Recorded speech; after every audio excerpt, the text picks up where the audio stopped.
Okay. Before I did Killing Them Softly, when I was 22, HBO gave me the biggest opportunity of my life at that time.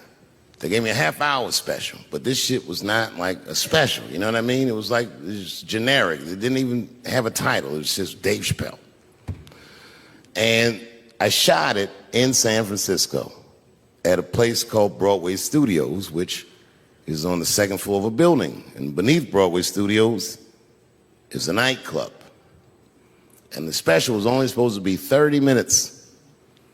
And I got ready, I practiced, I did all the shit I was supposed to do.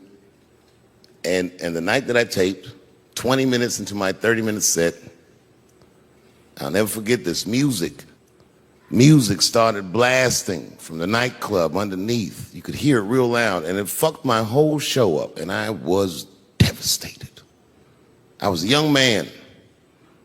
I really believed in what I was doing, and I thought that my dream had been killed.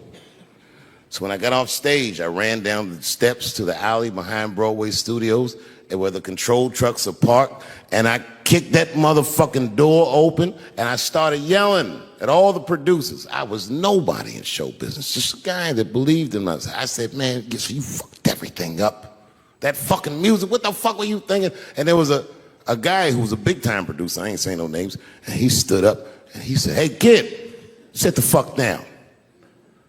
He said, we didn't ruin anything. He said, we made a deal with that nightclub to not play music, and they didn't honor the deal. And I said, who didn't honor the deal? And he pointed to a guy. I'll never forget it. It was an old white man sitting in the Ford Taurus by himself. And he said, that guy right there. And I didn't waste no time or ask no questions. I went to that Ford Taurus and I beat on that window and I said, open the door, motherfucker, I want to talk to you. And that old man looked at me for 1 second and wisely drove the fuck off. And left me in the alley cussing at anybody who would listen. And 2 minutes later, literally 120 seconds later, couldn't have been any more than that, the doors of the kitchen in the alley of that nightclub underneath Broadway Studios flung open. And that old man was standing there, that same old man with reinforcements. He had 2 big goons with him, and he looked at me, and he was calm as a cucumber. He said, you, come here. I want to talk to you. I didn't know anything about the streets at this age. But I found out later in my life that these men were Russian mobsters. And I don't know what you guys know about the Russian mob, but these are the niggas that killed Denzel in Training Day.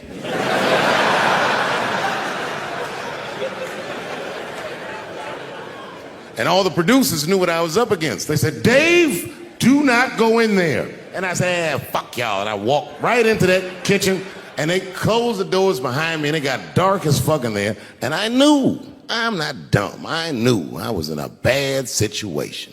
But you have to understand, I believed in what I was doing, and I didn't give a fuck. I just kept cussing at these motherfuckers, telling them how they ruined my life. And that old man couldn't believe that I was talking all this shit. And as soon as I took a breath, he stopped me gently. He said, hey, kid, listen. Your friends lied to you. He said, we made a deal, but your friends never paid me. And when he said that, I realized I was locked in a kitchen.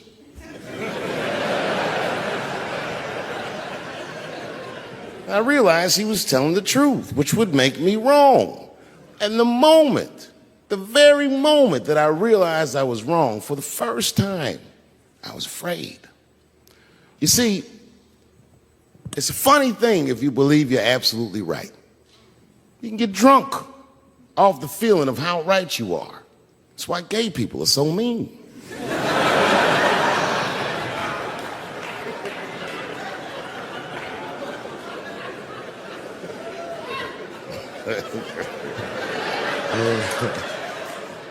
But I didn't buckle.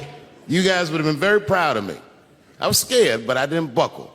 I said, well then, sir, I owe you an apology. But I believe that no matter what reason that music was playing, it ruined my life. And that old man looked at me with sympathy in his eyes. And he walked over to me and he gently placed his hand on my cheek, which I gotta tell you, is a very emasculating thing to do.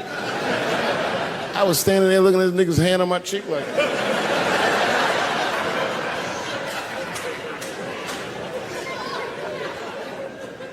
And he said, "You are a real man." And he tapped me on my cheek. Real soft.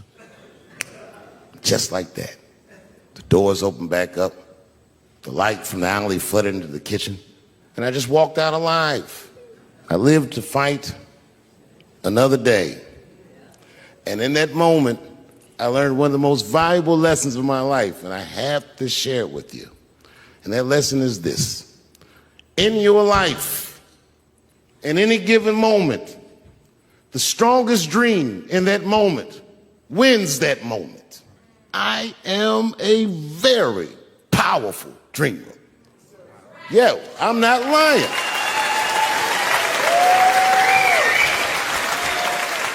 I dreamed tonight, this very night, as a 14-year-old boy, and I am living it as a 50-year-old man. My dreams are very strong.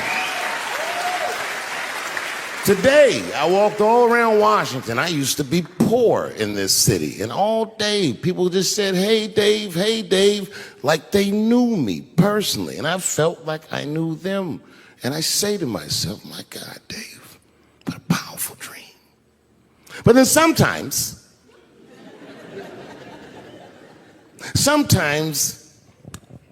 I feel regular. Just feel like myself. Maybe I'll smoke some weed and be in some nightclub and feel shy. But I'll look across the nightclub and I'll see some guy that no one's ever heard of. But this nigga worked all week and got bottle service. And there's bitches bringing Moet with sparklers to him. I picture in my mind he's Persian. He's doing some kind of weird Persian dance. And he got 6 bitches at his table because he got so much liquor, and they all call him saying, "Go Cena, go Cena." And I'll be looking across the room like, oh my God, I'm in that guy's dream. I can hear him telling his friends, hey, how was the club last night? Man, that shit was fantastic. I had bottle service. I seen Dave Chappelle across the club looking at me like, ooh, who was that? And that's the trick to life. You have to be wise enough to know when you were living in your dream. And you have to be humble enough to accept when you're in someone else's. It's why I don't judge between Will Smith and Chris Rock. Because you guys look at them as big ideas, but I look at them as fellow dreamers.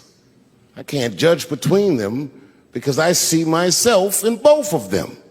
I am Will Smith.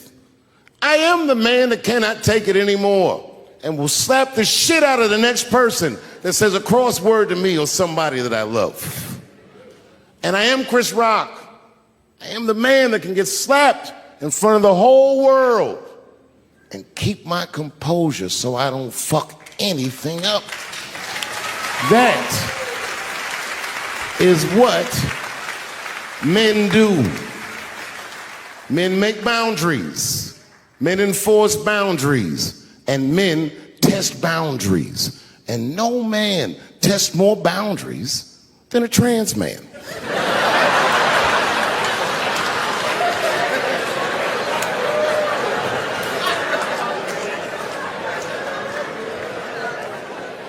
When I see a fellow dreamer, I give them my utmost respect. Even if I don't understand what their dream is, I know a dreamer when I see one. And I've met many powerful dreamers in my life. None more powerful than a man who calls himself Little Nas X. I met this nigga at a party. I had no idea who he was. But the minute he walked in that party, I knew I was in his dream. Everybody in the party was another dreamer. Everyone was famous, but when that nigga walked in, he was dressed like C-3PO. He was shining.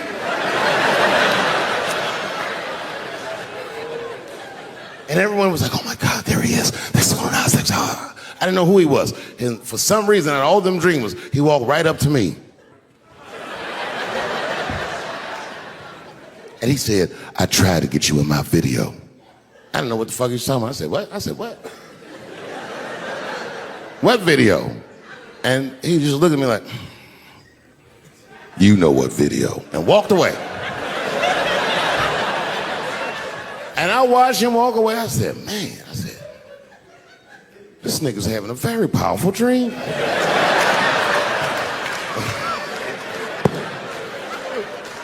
You know what it reminded me of? It reminded me of when we was in grade school. Remember in grade school, the teacher would ask everybody what they want to be? Timmy, what do you want to be when you grow up? And Timmy acted like he had an idea. He'd stand up, he'd say, I want to be a fireman. And the teacher would say, Timmy, that is a beautiful dream. But Timmy didn't mean it. Timmy said he wanted to be a fireman because deep down, Timmy's attracted to fire. And by the time he's 14 years old, this nigga's a full-blown pyromaniac, playing with kerosene and matches like a goddamn expert. And then one night he goes downtown with his buddies, fucking around with fire, and burns a warehouse down. And he doesn't know it, but there's 13 migrant workers from El Salvador, and they're in that motherfucker. They get trapped, and then they die in the fire. Isn't that a tragedy? Well, it was an accident. He's only 14 years old, but he's black. So they try him as an adult. And Timmy ends up spending the rest of his life in jail. Dream deferred. Burp, burp.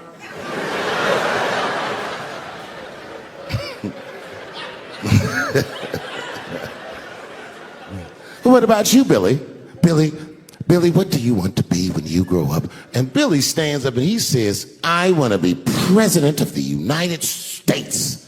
And the teacher says, oh my God, Billy, that is a wonderful dream. And Billy means that shit. Billy does everything right. That motherfucker gets his grades up. He joins student government. He even does extracurricular activities like show choir just to make his resume look good. He's on track to be president, but junior year he wipes. When he's 16, he gets his girlfriend pregnant and has to drop out of high school to make ends meet. But lucky for him, the local Walmart's hiring. By the time he's 20 years old, this motherfucker makes assistant manager at Walmart. He's the youngest one in the district. He says, oh my God, if I can keep this up for 4 more years, I could be a manager. And if I can keep this up for 6 more years after that, I could even be a regional manager and have as many as 3 Walmarts under my control. And he's a big picture guy. He sees where this path is going, so he kills himself.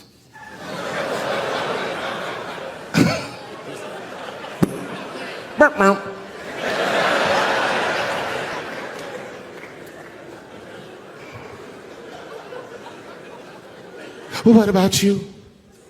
What do you want to be when you grow up?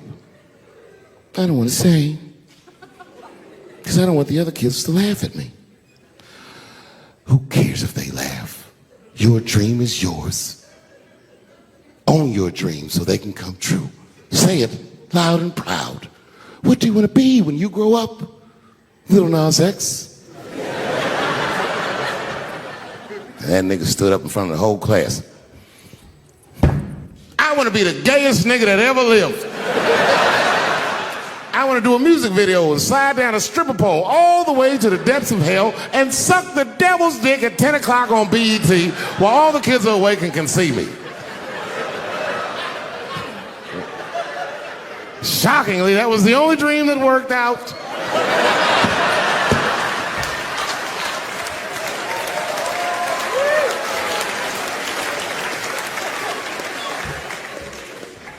That's why I'm here tonight in the city where I built the dreams that I live. Because I wanted to tell you all that they came true. And I wanted to thank you all for making the man that I am today.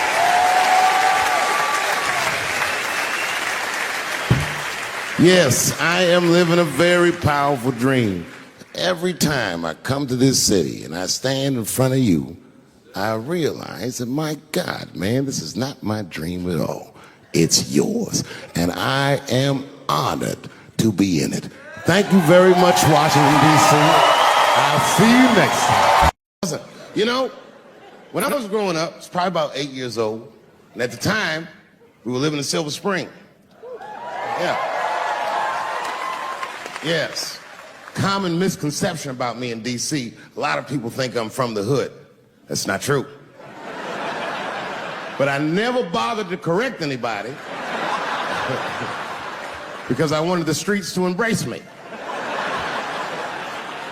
As a matter of fact, I kept it up as a ruse.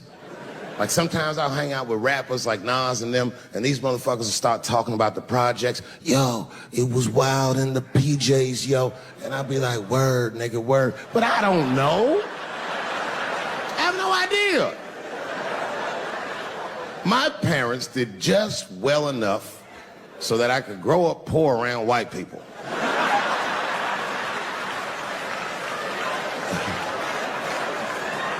And to be honest, when Nas and them talk about the projects, nigga, I used to get jealous because it sounded fun. Everybody in the projects was poor, and that's fair. But if you were poor in Silver Spring, nigga, it felt like it was only happening to you. I know the pain of that first sleepover at a white friend's house. And you come back home on Sunday and just look at your parents like, y'all need to step your game up. Everything in Timmy's house works. Remember the first time you saw that? In a cold winter, and you'd be at a white friend's house and see the motherfuckers in their living room without their coats on?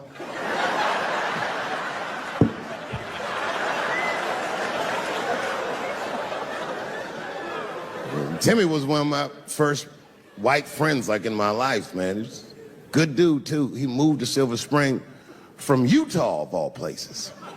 I guess his family was affiliated with that Mormon church they got down there, and me and him used to hang out. And one day I was at his house, we were just hanging out, and Timmy says, Dave, why don't you stay for dinner tonight? I said, oh, man, I'd love to, but I can't. If I'm not home before dark, my mother will kill me. That was a lie. My mother had several jobs. I hadn't seen her in like 3 or 4 days. At that point in my life, it was my experience that white dinner wasn't delicious.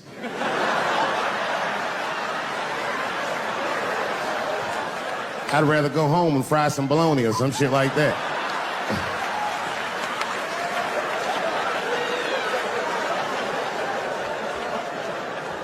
But then old Timmy threw me a curveball I wasn't expecting. He said, well, it's too bad you can't stay, Dave, because Mom made stovetop stuffing.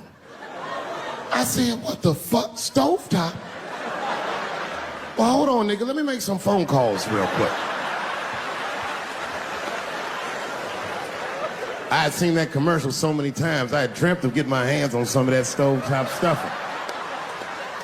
And finally, I met a motherfucker that actually had a box of stovetop in the house. I couldn't miss this opportunity, so I pretended to call my mother. And then I came back and I said, Timmy, you're not gonna believe this great news. Mom said I can stay. And he said, fantastic. He said, why don't you come with me and we'll help set the table and then we can say the blessing.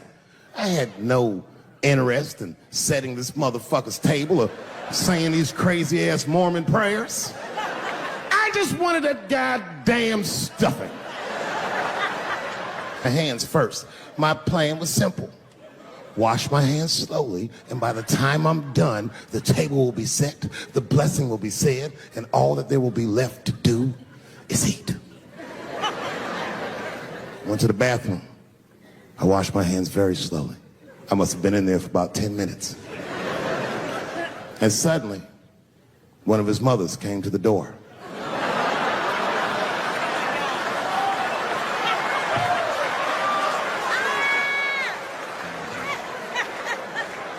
She was like, hi, David, right? I said, yes, ma'am. She said, Timmy tells me that you're planning on staying for dinner. I said, I hope that's not a problem, ma'am. She says, no, it's no problem. In fact, we'd love to have you. It's just that we weren't expecting company. And I'm afraid there's not enough stovetop stuffing for everybody. So I kicked her in the pussy. Bam! Ladies and gentlemen, I told you I'm dope, nigga. I told you what I was going to say, and you still didn't see it coming. And that's why I make the big bucks.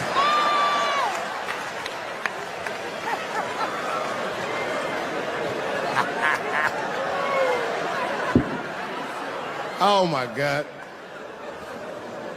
But there's a more important reason that I would stop doing comedy right now. And this reason is the real reason that's been percolating, and it really is the crowd, not you. I'm talking about the crowd on the big stage.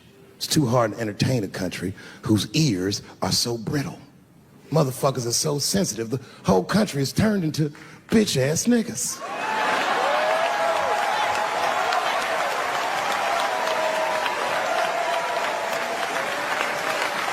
Everything you say upsets somebody. You know, I can remember when it all started. It was when I was doing Chappelle's show. When I was doing Chappelle's show, I used to do the show, and then on the weekends I do like concerts and shit like that. So I'm doing a concert, and there was a couple in the front row, beautiful couple. The wife was obviously Asian. You could see it in her face.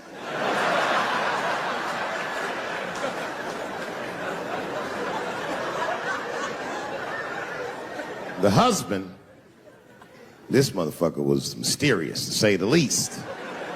Couldn't quite pinpoint where he was from. Caramel-colored fella, very nice hair, but it could have been from anywhere. Bangladesh, Mexico. I can't guess with a nigga like this.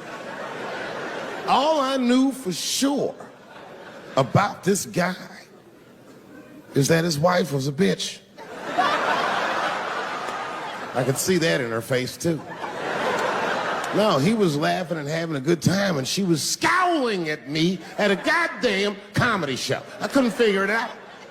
And then I realized at some point that she was pregnant, and I was smoking on stage. I said, oh my God, that's probably why she's mad. So I started to put my cigarette out, but then she hit me with one of them fake non-smoker calls. So I just kept smoking. I thought to myself, bitch, that baby will be fine, relax. And I tried to break the tension. I just asked her. That's all I said. I go, hey, where are you guys from anyway? And I could tell that she was on to me. She goes, very condescendingly, she says, I'm from California. If you're asking my ethnicity, I am Chinese. He was like, I'm Mexican, bro. I said, well, I'm sorry if I offended you by asking, but you're a very beautiful couple. And miss, there's no question that you're going to give birth to the hardest working baby this world has ever seen.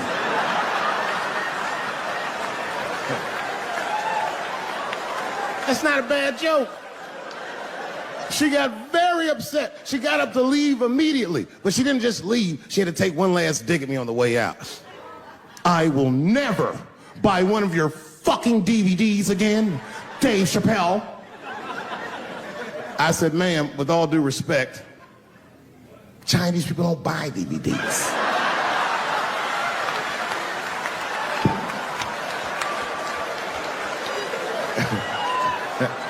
And the crowd went crazy. We were all laughing, having a good time. I didn't even think anything of it.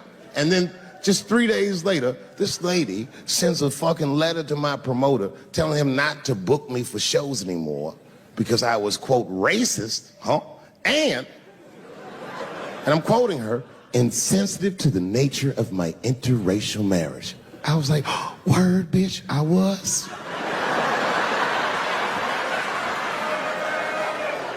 If she would know that I myself am in an interracial marriage. That's right. In fact, my wife is Asian too. Surprise, bitch, I'll see you on Thanksgiving.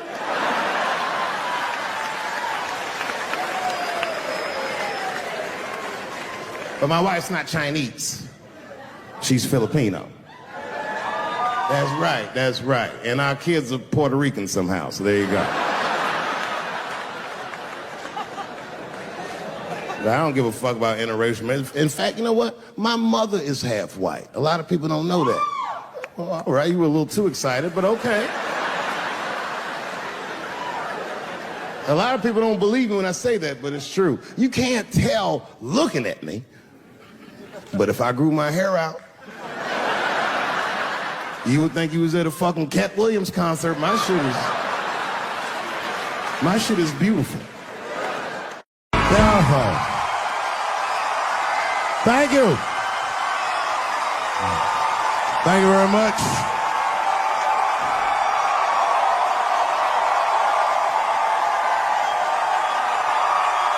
Thank you. What's going on? Good to see everybody out here tonight. Thank you.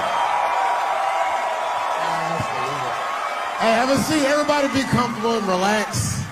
Oh my gosh, good to be back in Austin, Texas. It's good to know that plaid is back in. Most of the dudes I meet around these parts are dressed like a dyke in New York, so I'm glad to see that.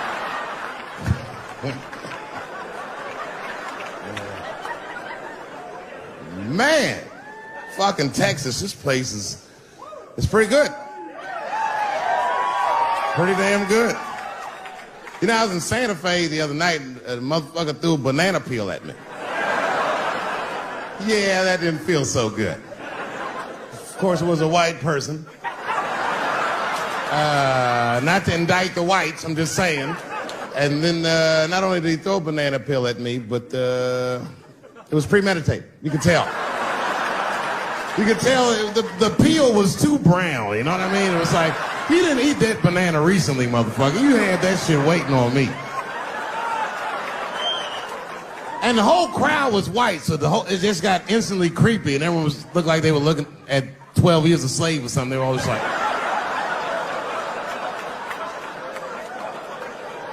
Who the fuck does that? And then they arrested the guy, which was... I said, someone's gonna fuck you in the butt in the holding cell. You know that, right? You can't just be throwing banana peels at Dave Chappelle. They're not gonna let you get away with this.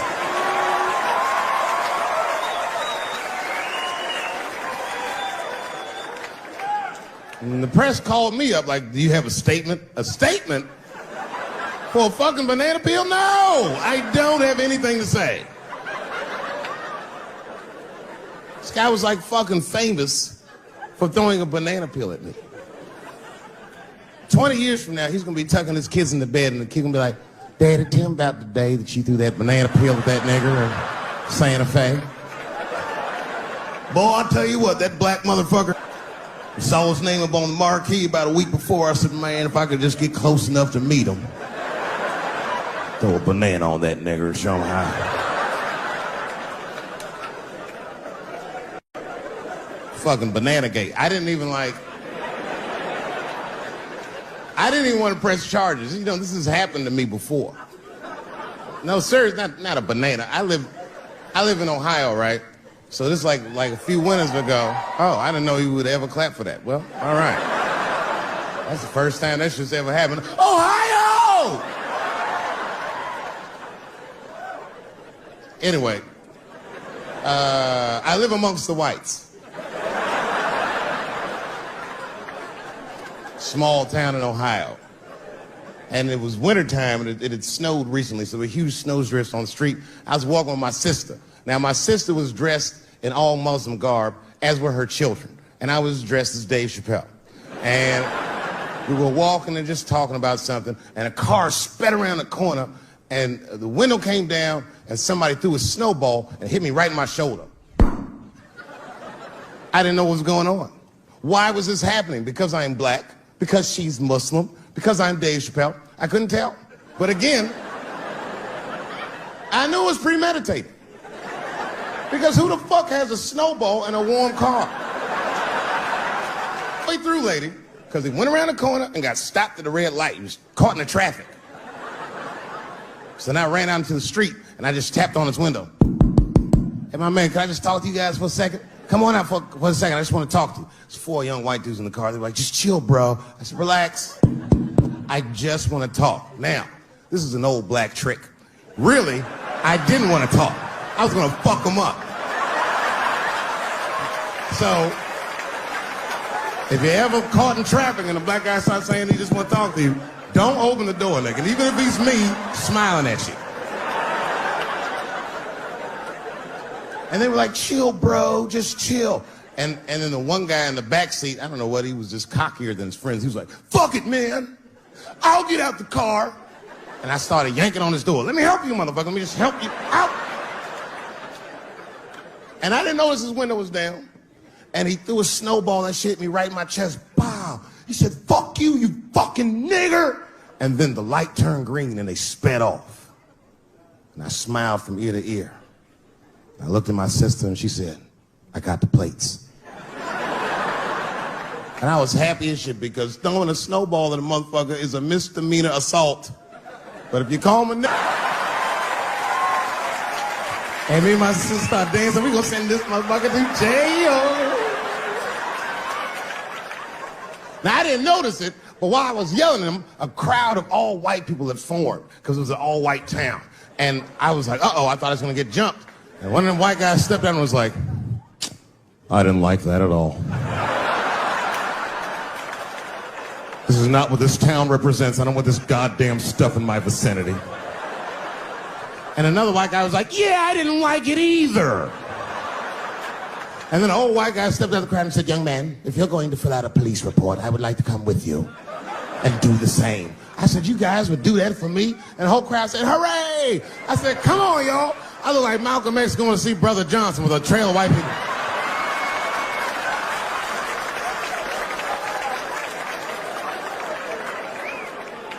Unreal. An hour later, we was all just sitting in the police station, and the police came in and like, well, Mr. Chappelle, 16 identical police reports. We ran the tags, 2 young men that had their mother's car. We have all 4 suspects in holding. Their mother is here. It's up to you. Whatever you want to do. If you want to press charges, we'll move forward. Sorry about that, officer. I'm a little flustered. I've never been in a position where I could decide the fate of white children before, but it's weighing heavy on me, sir. And I really can't decide. And I saw a lady pacing back and forth in the hallway, and I said, is that? He goes, yes, that's their mother. Well, can I speak to her before I make a decision? And when the mom came in, she saw it was me. She busted out crying. Oh, God, oh, no, I don't want him to go to jail. I am so sorry. I didn't raise him to do this. We love your comedy. We love you at the house. I said, miss, please, just, all right, look, I don't necessarily want your son to go to jail either. But what he did was pretty fucked up. So, is there something we can do short of jail just to let him know that he's wrong? She goes, oh, I don't know. What did you have in mind? Miss, I've never been in this position before.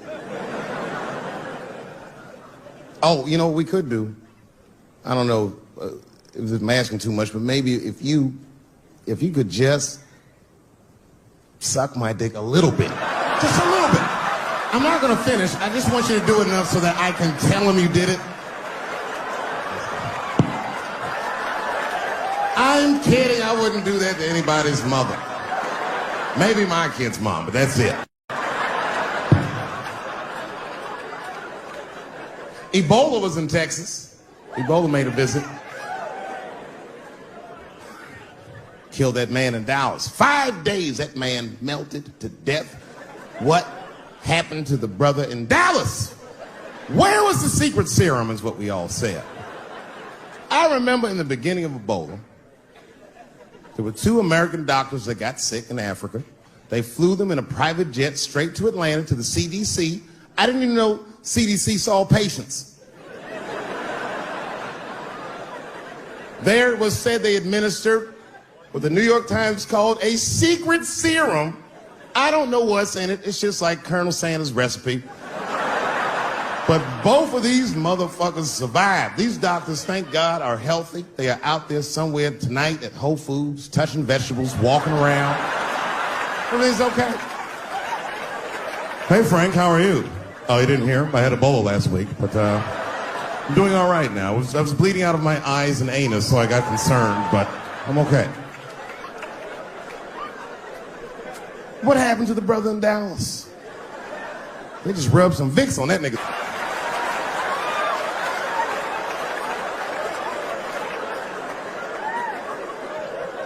I knew he wasn't gonna make it. I already knew. Sad. I saw in the New York Times, they said Ebola is the new AIDS. Whew. Isn't that something? Here I am thinking that old AIDS was working just fine. And they already have a new AIDS out. Isn't that amazing how they do that? Isn't it weird how there's a disease that just starts in 1980 and it doesn't kill anybody but niggas, fags, and junkies? Isn't that a fucking amazing coincidence that this disease hates everybody that old white people hate?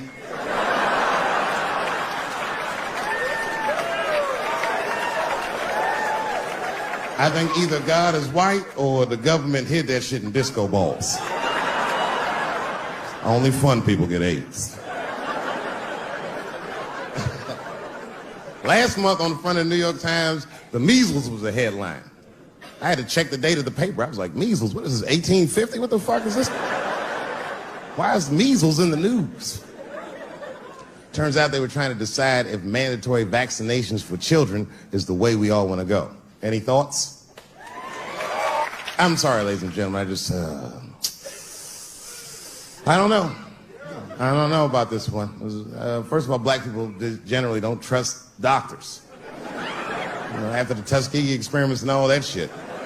More importantly, don't forget Michael Jackson was killed by a doctor. Granted, he was doing drugs, but if I was a heroin addict and I had a licensed physician injecting heroin in me, I should survive that. I'd just be looking like, oh, I'm good, right? I'm good? It's not too much, is it? Dr. Butterfingers killed Michael Jackson. After that, I was like, fuck going to the doctor. The fuck am I getting my kids vaccinated for an old-ass disease like measles? This is ridiculous. You might as well give them a diarrhea shot if you're so worried. Diarrhea has a bigger body count than the measles do. You know, diarrhea is funny today, but 100 years ago, if your ass had diarrhea, you were a goner. There was like a 0 chance of survival. You get that first squirt, uh-oh. Better start getting my affairs in order. But I don't have much time. It's diarrhea. It's very serious. You just watch your buddy slowly die in a pool of his own shit. I give up diarrhea. Nowadays, your buddy just be like, oh, well, you got diarrhea? Just eat a banana, nigga, drink some water, let's get to the club. Still make last call. Tough time for the blacks.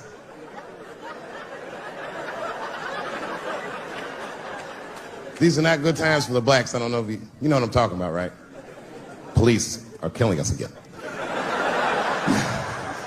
It's a very unfortunate set of circumstances because we were doing very well. You know, America has a racial hot seat. I think we can all agree that that's the truth. And we can also agree that that hot seat is traditionally occupied by African Americans in general, African American men in particular. Although I can see that in recent years, that seat has been occupied by Mexicans, and I dare say Arabs. And we, the black Americans, would like to thank you both for your sacrifice and your struggle. We needed a break. We needed a goddamn break. We all go through something, but at least I can leave my backpack someplace. If you Arab and forget your backpack, you got about 20 minutes before they send that robot to blow your shit up. Fuhad. Now ISIS is #1 on the terrorist charts. And ISIS is fucking scary. Because if ISIS catches you, they're going to cut your head off. That's what they do. I've seen them do it on YouTube. It was fucking awful. He looked right in the camera and say, Obama, I am back. I saw that shit. I said, oh my God. Don't like.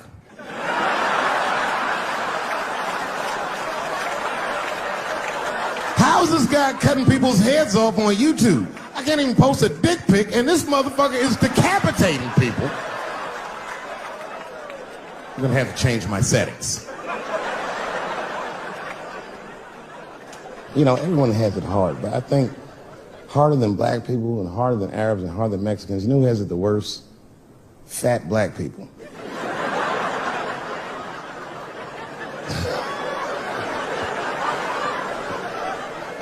It's hard for white people to understand, but that's what I'm saying is very true.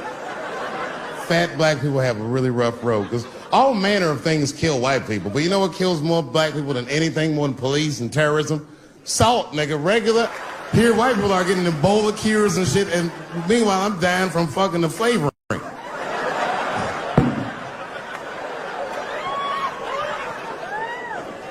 Look, honestly, I'll stop talking about it. Let me say this, though.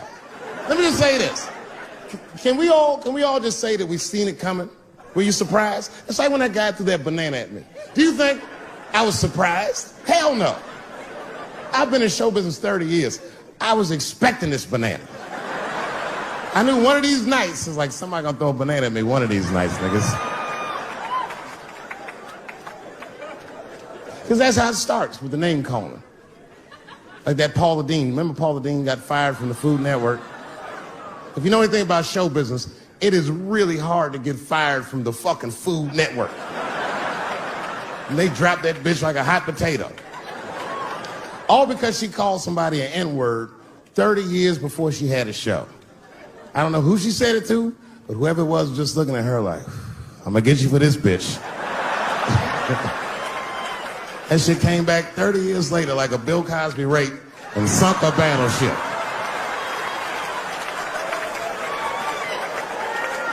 And every black person was mad, but we weren't like that mad.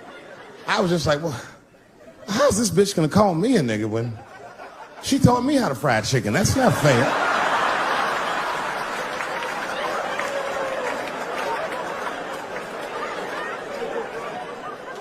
I think Donald Sterling shit was more serious.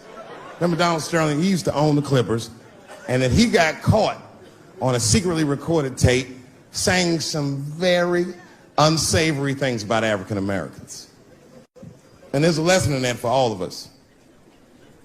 The lesson is, if you are old and white and racist in this great country, whatever you do, don't tell your black girlfriend about that shit, because that's who made the tape. She recorded all that shit, and the tape was terrible. He was like, stop bringing these black guys to my games. First, we're all confused, like, well, how the fuck are you gonna have a game without us? But it turned out that the black guy he was speaking of was none other than Magic Johnson, the billionaire. Unbelievable.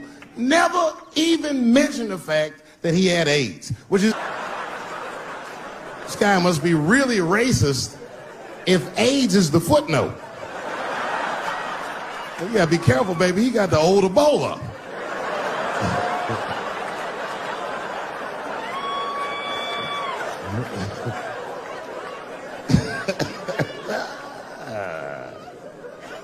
You can say what you want about that girl, but I'm gonna tell you right now, she is a goddamned hero. Because you might have thought these things were happening before, but now you can see it all in front of you without a shadow of a doubt. That shit actually went down. She sucked that old guy's dick. She really took one for the team on that one. That's really gross. This dick is like 80 years old. It's like tasting history. Like 5 wars on it, civil rights movement, Great Depression. This guy's been fucking from 40 years before Bill Cosby's first rape. This is a very old man. A very old penis. But all that shit is still, it's just name calling. Like, name calling does not break the modern black man. That's not gonna do the trick. I don't give a fuck about that. Like, if I went to Kentucky Fried Chicken, Ku Klux Klan, hood on top of their head, what do you think I'm gonna do in this day and age? Run out Kentucky Fried Chicken? Not if I'm hungry. I'll go straight to the front. Hey man, let me get a 2-piece. I don't give a fuck what he says. You want a biscuit with that, nigger? I thought it came with a biscuit. What's all this attitude? I want a 2-piece. Chop, chop. You know what it is.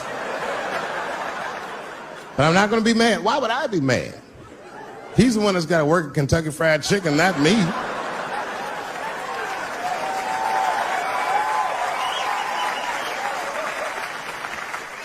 Or how about this? What if I lived in Austin and I had a white girlfriend? It's possible in Austin. As a matter of fact, some people say it's necessary, but that's not the point. And me and my white girlfriend at home one night, and we're just doing what lovers do. Maybe she's butt naked and she's down on one knee, giving me a hand job. I love a good hand job. And she's really jerking me off. You know, getting her obliques nice and tight. I got a huge dick, so she's like, And I'm like, wow, this really feels wonderful. I think I'm gonna come. Nigger. I know, that's a tough one. But what do you think I'm gonna do? Hey!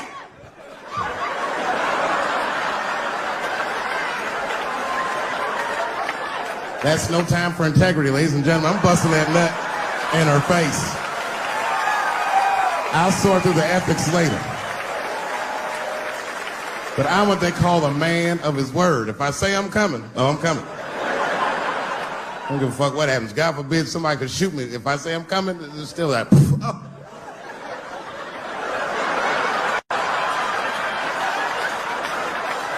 Doesn't mean I like getting shot.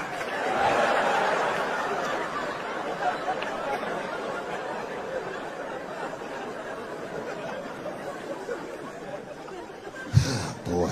Yeah, tough time for the blacks. I'm not gonna say nothing about the police. I'll leave that for Chris Rock.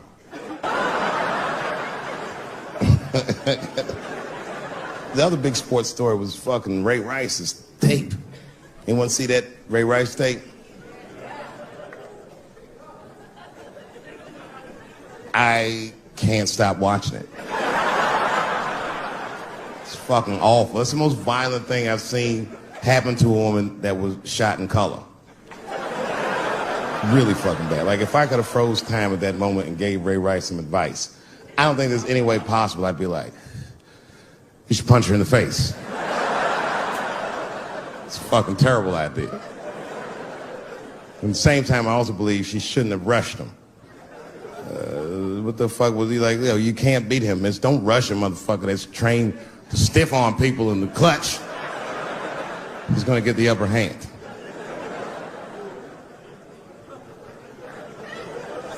Only reason I bring him up is because, you know, he's about to play football again.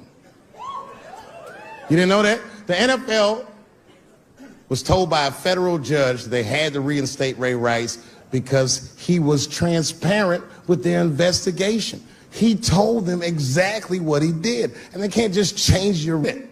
That's like if I'm hanging out with my buddies and I'm like, hey guys, guess what I did last night? I fucked this big fat girl I met at the club. And they're all like, oh shit, Dave, that's crazy. And then they see a tape of me doing it, and they're like, we can't hang out with you anymore, Dave. That's not what this crew is all about. I'll be like, what? I told y'all what I did. What's really fucked up is the tape was made before they were married. Isn't that weird? I don't know why she'd do that. I don't even know why he would do that. As a guy, would you want to live with a woman that you had once punched in the face with all your strength? That's some very bold color purple type shit. Sealy, come out here and shave me.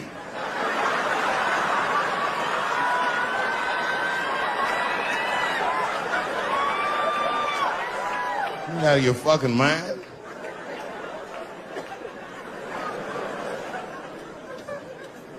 I had to ask an older friend of mine just to get some perspective. This older black dude. Actually, the fairest person I've ever met. And I asked him, I just said, hey man, I said, did you see that Ray Rice video? And instantly he was like, David, that shit was disgusting. I wonder what she said to him.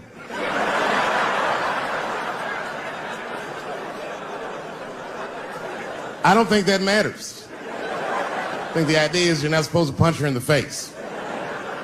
My wife says terrible shit to me. My wife once called me a pussy in front of dinner guests. I know, I started to get mad, but then I was like, fuck it, she's probably right. I am a pussy, I admit it. I'm soft and warm and persuasive, like a real pussy. Right. And then I told her, I said, and if you don't take care of me properly, I might stink, like your pussy. Oh, we fight dirty at the Chappelle household. It's not a big deal. No. If you want to get to the bottom of a matter of the heart, what you're supposed to do is ask a woman. Now, actually, there's two women that I know. They're both college professors in this little area I live in. And I meet them twice a week at Starbucks for coffee. Talk about important shit. And I asked the girls, who's Ray Rice? After he punched her in the face with all his strength. And one of my girlfriends said, David, you need to wake the fuck up. She's staying for the money. Well, now, wait a minute, because my other girlfriend was like, I disagree. I think that she actually loves him. And I said, wait a minute, ladies, you know what? I think that you're both right. And what I was doing when I said that was preserving the possibility of a threesome with these bitches. I've been chipping away at this pussy one cup of coffee at a time for like 4 years. I was gonna throw all that hard work away with some Ray Rice shit. I don't care that much.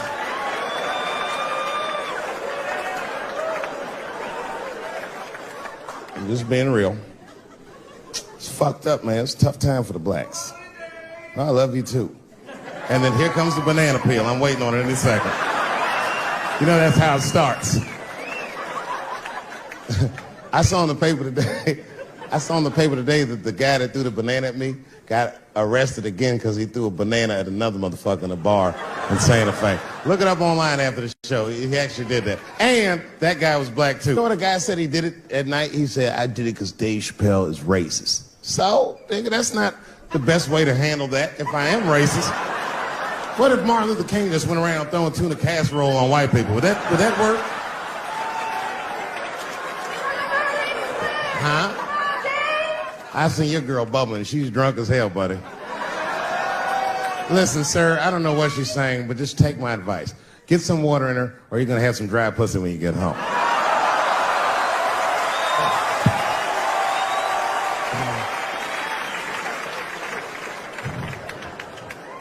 His dick's gonna be shaped the fuck up tomorrow. Santa Maria. Who got a cigarette in here? Anyone got a cigarette I can borrow? Yeah, you fella. Yeah, please. Well, let me see this. This is a Marlboro menthol. This could have been anybody. If it was a Newport, I'd be like a black dude threw that up. But a Marlboro menthol, that's one of them riddles.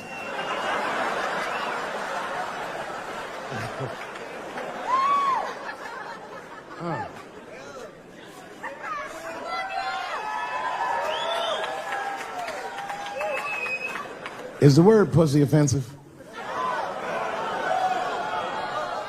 All right, just checking.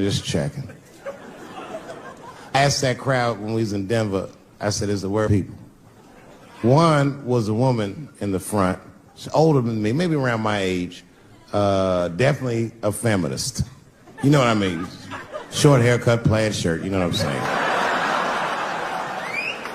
And she didn't say it offended her. What she said is she said, I'm uncomfortable with that word. And I was like, really? You? And then before I could ask her why, there was one other guy. He was in the balcony. Now, I don't think he was saying this to me, but he said this. Everybody heard him say it. He goes, it's delicious.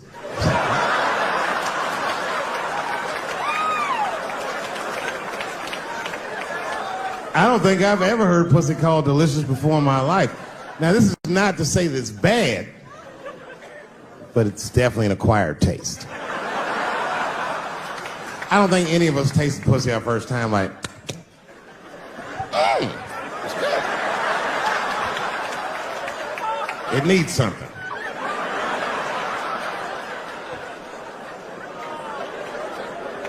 You know, it's illegal for a gynecologist to say the word pussy.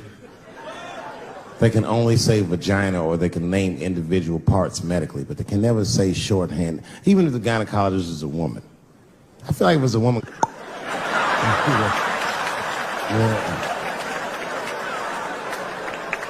I don't think men should be allowed to be gynecologists. That shit is a conflict of interest. Even when my wife was pregnant, we used to go to the gynecologist. And he'd put her legs up in that stirrup like this. He'd be like, all right, Miss Chappelle, just try to relax. I push it back up, motherfucker, I got this. Just tell me what to look for.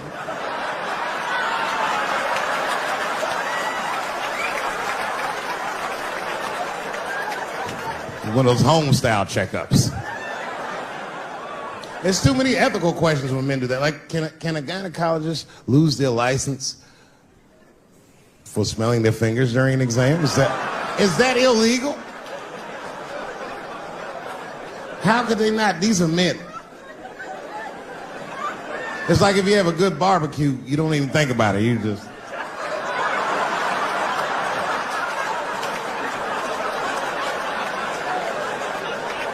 The word pussy is only offensive if you're older. People my age and younger, I don't think we dance to that shit. That song come on the radio, say, I beat the pussy up. That's not a song. It's like nothing like a love song. There's no tracks of his tears, no midnight trains to Georgia. This man simply beats the pussy up. Unbelievable. You don't even know if he's having sex with these women. They might just pull their pants down. He'd be like, "Bah, G-Unit."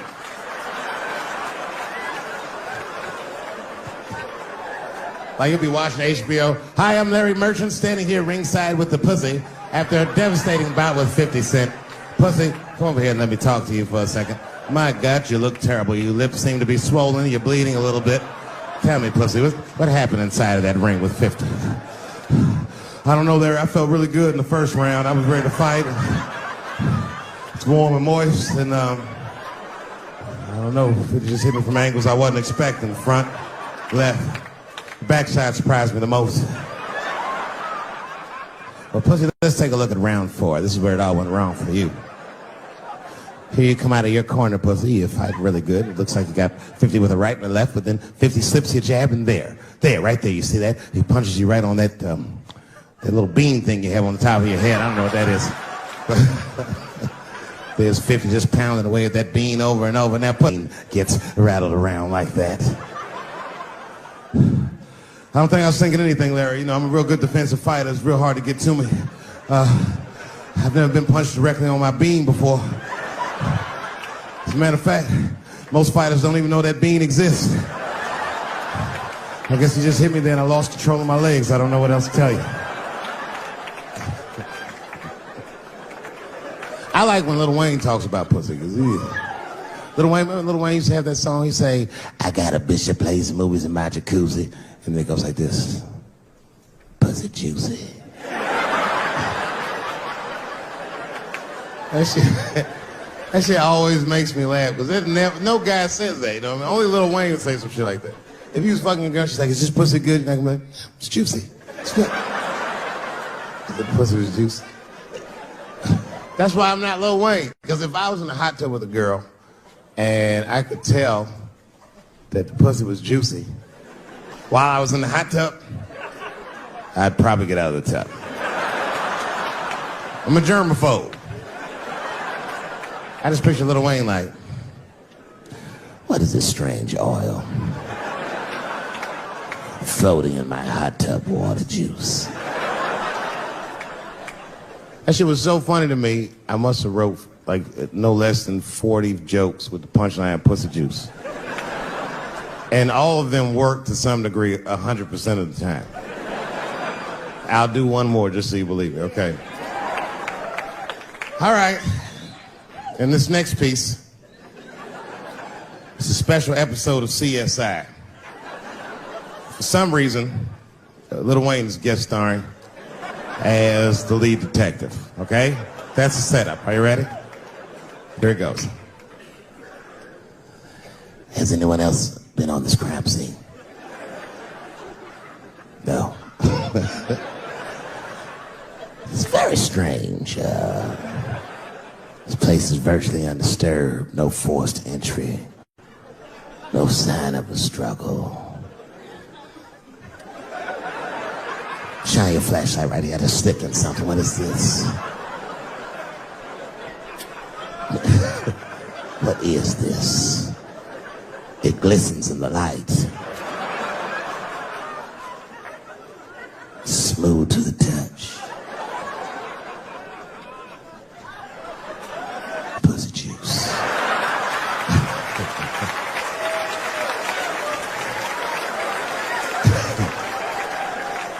She must have been sitting Indian style. 39 more where that came from.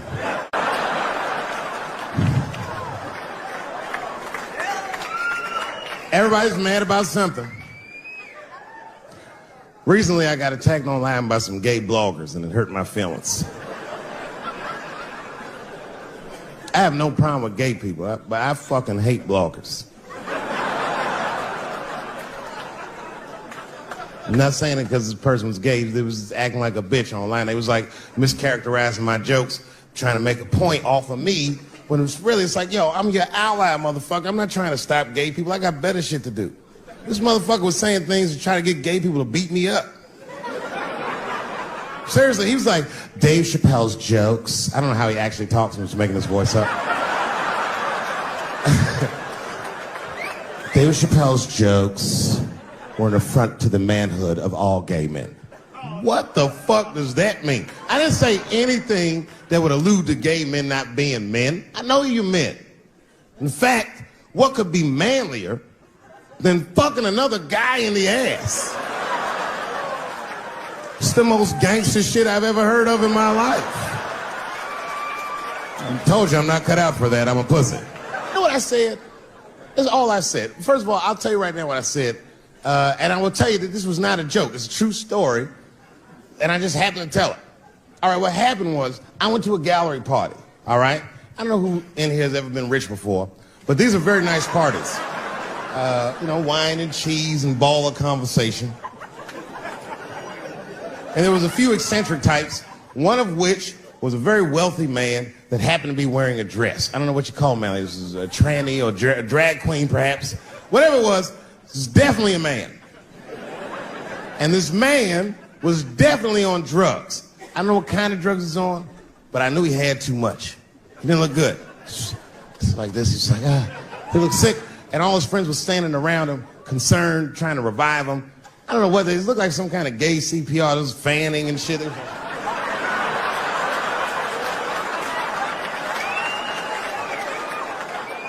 I saw all this from a distance. Now, I should have minded my own business, but I got curious. I was like, oh.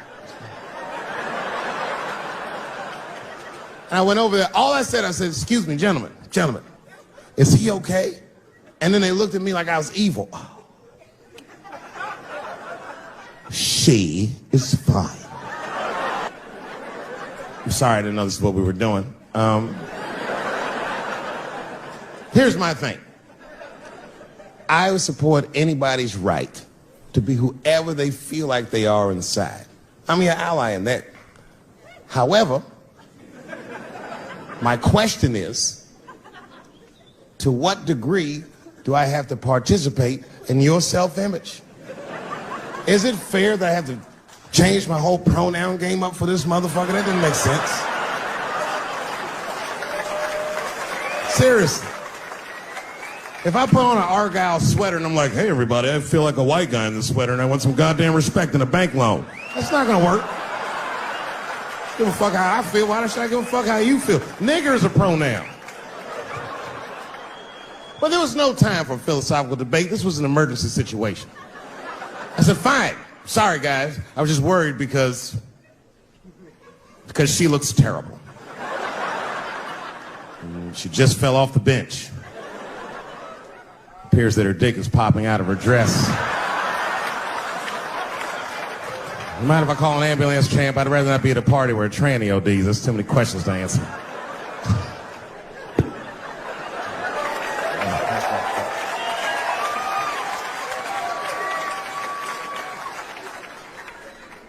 Okay, I've been through this before. I had a friend from high school. Now, in high school, this guy was a thug, right? He was a fucking dope boy. He did it all. He's a wild dude. People used to be very scared of him. And then after high school, word on the street was he'd come out the closet. I personally didn't believe it. I bring him up because last year, he calls me out of the blue like, yo, what's up, man? I got your number from so-and-so, and I heard you're going to be in New York doing a show. Could I get some tickets? I was like, fuck yeah, get some tickets, man. How you been? He said, well, we'll catch up at the show, man, but yo, I appreciate it. I'll see you soon. I said, all right, man, take care. And I was about to hang up, and I couldn't resist. I was just like, hey, nigga, I heard you was gay. What's going on with that?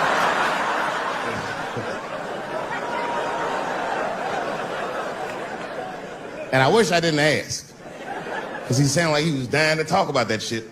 And he had a long story about it. And it's not that I didn't care, but I was, I don't like talking on the phone. I was watching TV at the same time. So I just wasn't really paying attention like I should. But I was trying to sound supportive, but I didn't really know what to say. So I just like mumbling shit throughout this conversation. I was just like, well, nigga, you gay, man. You just gay. This went on for a while, and then finally I had to say something like definitive to get him off the phone. And I was like, hey, man, you know what? Don't let people get you down, all right? And the next time someone tries to make you feel bad about yourself, just remember, everybody fucks funny to somebody.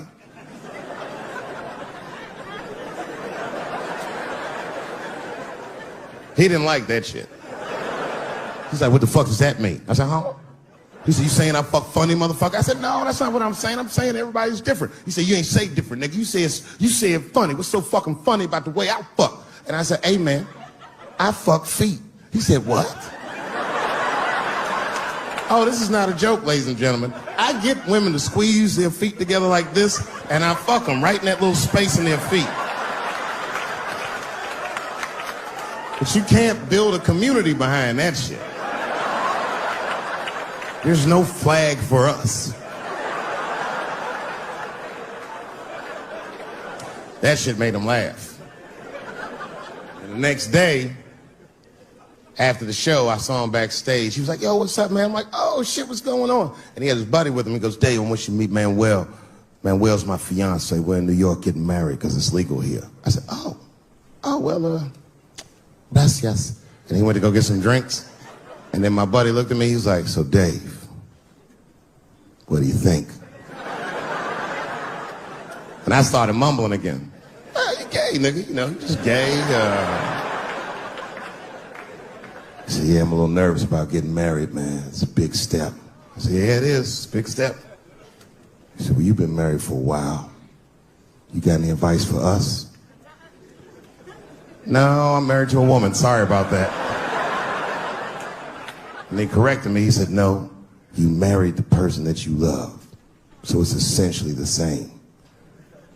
I said, man, the problem with that statement is that it makes the assumption that I love her. But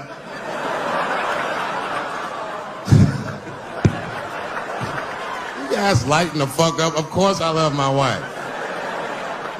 She laughs at this shit. As a matter of fact, she eats and spends this shit. You know what I told him? I told him, I said, you know what you should do, man? First of all, you shouldn't do it. I'm talking about being legally married. It's not that you're gay as much as just legal marriage is a fucking diabolical leverage game in the United States. I'm just being honest. Devoid of religious significance or the idea of love, marriage is nothing but an awful contract that you shouldn't sign. I'm just being real. Because you start out loving each other, and then like 2 years later, you're just building a case against one another for a hypothetical court date that may or may not ever happen. You throw being gay on top of that, that shit is explosive. Like I said, Ray Rice shit. Okay, right after Ray Rice went through all that shit, I was at a party and I met this kid, Michael Samms. You know Michael Samms? Very nice guy. He's the first openly gay NFL player. And Mike's a very nice guy, very brave guy. But when I met him, I couldn't help but thinking, his wife up in the elevator. Is that domestic violence, or is that just two niggas working shit out in the elevator? You know what I mean?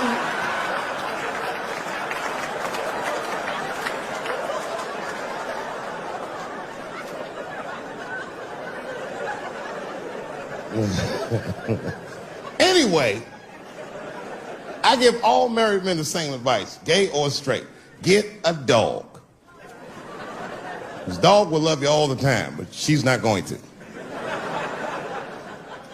It's real talk. And unbeknownst to you, It was a difficult 10 years. I'm not going to take you through all the agony I've been through, but it was tough. Some of it you might have seen. I don't know if you ever saw on TMZ the big headline, Dave Chappelle, drunk on stage in Detroit. Well, if you saw it, I wasn't drunk. I had smoked some reefer with some rappers. Yeah. I don't know if you know anything about hanging out with rappers, but their weed is very strong. Stronger than what I was accustomed to. The article goes on to say I was booed off stage, which is also incorrect. I was booed. I did not leave. It was a long bump. It was a fucking nightmare. 2 puffs of weed, that's all it was. 2 puffs. I never had that happen. When I take 2 puffs of weed, I looked at the guy next to me, I was like, I'm gonna bomb, nigga, I can feel it. And that guy called my name, Dave Chappelle. Niggas was like, you know, normally when you do a comedy show, you guys don't know what it looks like up here, but niggas be just looking up at you like. That's how the show started. Didn't take long for the faces to switch up, like, what the fuck? They started looking amongst themselves. So I knew I wasn't doing good. I don't remember what I was saying. It just took one person to break the ice. It's a black lady with a Ford Motor shirt on. She stood up suddenly. Fuck you, Dave Chappelle. I said, excuse me? She said, I worked all week for this shit, and this show sucks. And in a weird act of racial harmony, a conservative white guy stood up and backed her up. Yeah! The whole crowd band together and started chanting, we want our money back. We want our money back. I said, oh shit. I snapped out of it. Good people of Detroit, hear me. Hear me now. You will never get your fucking money back. Fuck that. I said, I'm like Evel Knievel. I get paid for the attempt. I didn't promise this shit would be good. Boo, they said, fuck you. This went on for a long time. And then after the show, I felt so bad, I took half of the money from the show, thousands of dollars. I said, I'm gonna give this to charity. You know what I did? I bought $25,000 worth of bubble gum and drove around Detroit and handed it out to the homeless so they could chew it and still be hungry.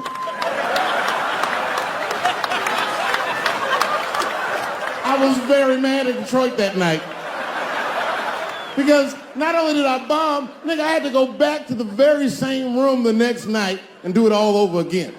Fucking nightmare. That would be like if you were having sex with a woman and for some reason, this would never happen, but for some reason, she had a mouse trap in her pussy. You get caught in the trap. And then you gotta fuck her again tomorrow night. I'd still do it, but you know, I'd be careful the next time. The old mouse trap in the pussy trick, eh? Fool me once.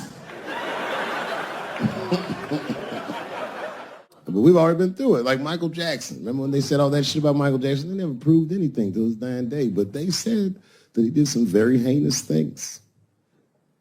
And one time I watched a documentary about it. They were talking about all the shit Michael Jackson allegedly did. And as they were saying all these allegations, they started showing pictures of his home, Neverland Ranch. You ever seen Michael Jackson's house on television?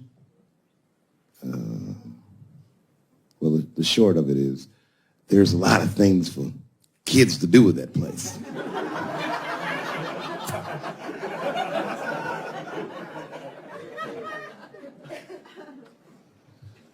And I saw the whole thing, exotic animals and Ferris wheels and merry-go-rounds and shit. And the more they showed it, the more certain I was that I don't think Michael Jackson did any of those things they said he did.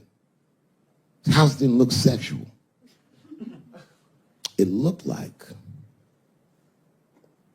he was flossing on those motherfuckers. It didn't look like he was trying to fuck kids. It looked like he was just trying to impress them. Like, this nigga's Jay-Z for kids. Like, he just walking through his house. This is my cotton candy machine. It makes 3 tons of cotton candy a day. You know, all the cotton candy you want. This closet is filled with nothing but custom-made karate slippers. Isn't that cool? Shall I have my monkey bring us more cupcakes? Hey guys, just watch a movie. What movie do you want to see? Home Alone. Oh, no, don't touch the DVD player. Macaulay Culkin's here. He can act it out. Come on, Macaulay. Act out Home Alone for my guests. And them kids was like, man, you are all right, mister. This is fantastic, man. We had you all wrong. All wrong? What? I don't understand. What do you mean? Huh? Oh, well, you know, man, we thought it was going to be the usual. Like, you're going to have us come over and give us some wine cooler and, you know, suck our dicks. What? Suck your dick? You faggot-ass kids. Why trying to suck your dick, nigga? I was trying to show you a better life. Bubbles, get these kids the fuck out of my house. You're just like everyone else. Hollywood is no place for moral absolutism. You know what I mean? We must never forget that R. Kelly peed on a 15-year-old girl. And he also wrote, I Believe I Can Fly. Same guy, same lifetime. If I showed you that video of him peeing on that girl and scored it to I Believe I Can Fly, he'd be torn. I used to think that I could not go on. You would know how to feel. If I can see it.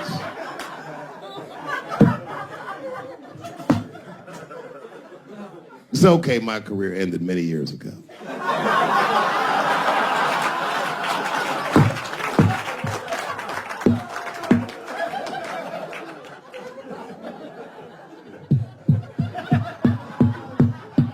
She's just like, you need to stop doing that. And then I tried to change the subject. I go, how is school going, boys? And my sons tell me, well, we didn't have school today, technically. I'm like, well, what's going on? He said, well, there was like a school shooting drill. I never heard of this. You know what this is? They have drills that they make kids do where they practice what to do if somebody comes to shoot up their school. I'd never heard that before. I was like, what the fuck? Then I had to tell my sons the truth. I didn't want to tell them this shit. Son,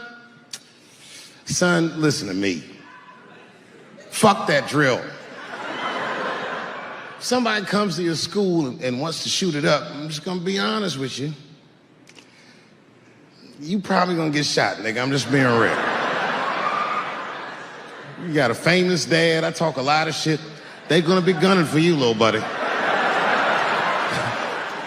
Just stay low and run in a zigzag pattern and don't try to save anybody, son. Do you understand me?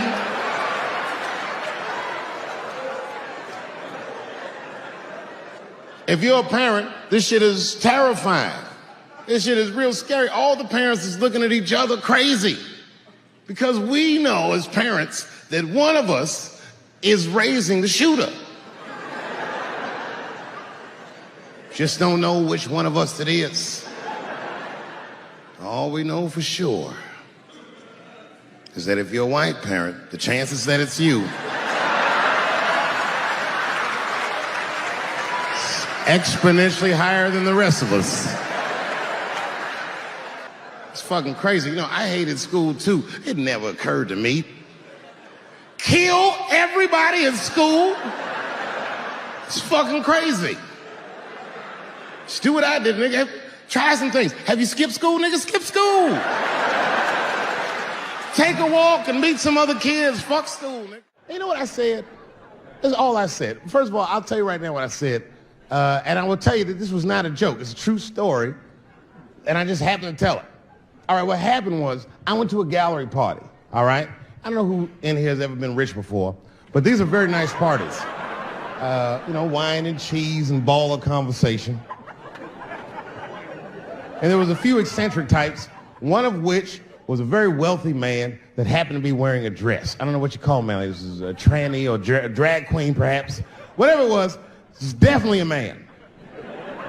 And this man was definitely on drugs. I don't know what kind of drugs he's on, but I knew he had too much. He didn't look good. It's like this, he's like, ah. He looked sick, and all his friends were standing around him, concerned, trying to revive him. I don't know whether it looked like some kind of gay CPR. There was fanning and shit.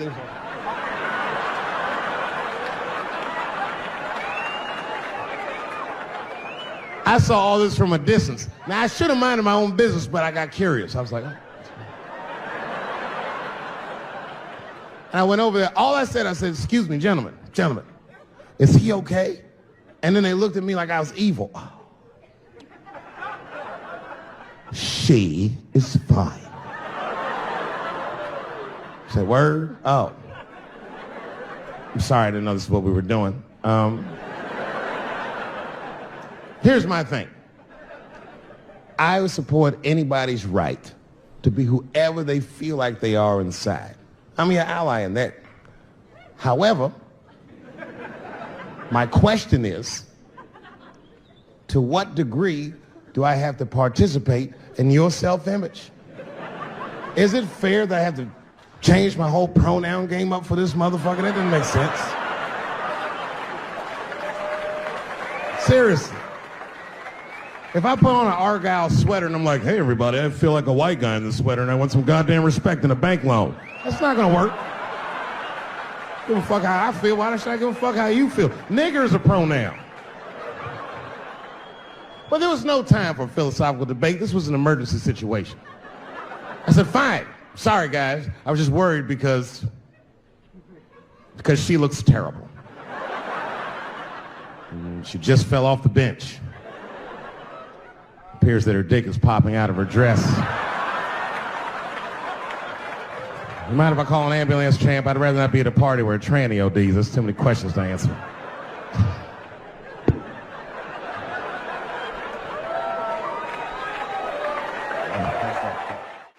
I said, I'm in the wrong business. I should be the president. Shit, I'm in the wrong business. See, the only reason I want to be president is because I'm black. That doesn't make it too hot for me. I mean, you know what I mean? I think it could be a black president one day, but you don't want to be the first one. I mean, second or third, that's fine, but that first nigga better watch out. I'm going to tell you that right now. Too hot. I mean, I'd be the first black president. I don't think that nobody would really hurt me. I'm sure somebody would want to hurt me, but I don't think they touch me because my vice president will be Mexican for a little insurance. You know what I'm saying? Well, you can shoot me if you want, but you're just going to open the border up, so you might as well leave me and Vice President Santiago to our own devices. Ain't that right, Santiago? See?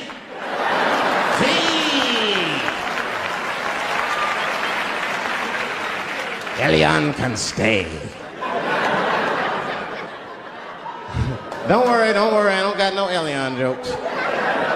All I'll say about Elian is thank God he's Cuban. Because if he was Haitian, you'd have never heard about his ass.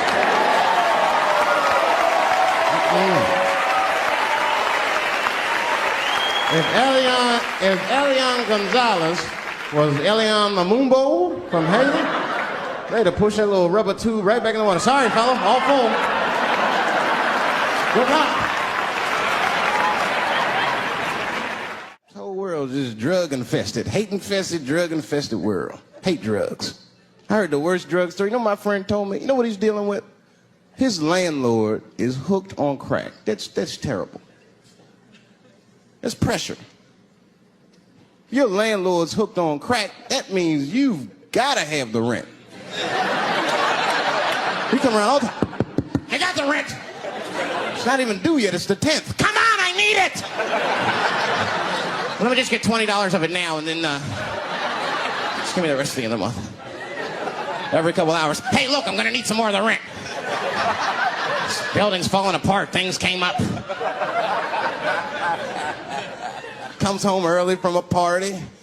Landlord's in the crib going through his shit. What are you doing in my house? Ah! Where's the sink? I came to fix it. It's in the kitchen. I thought it was in the drawer. I'll fix it tomorrow when I come for the rent.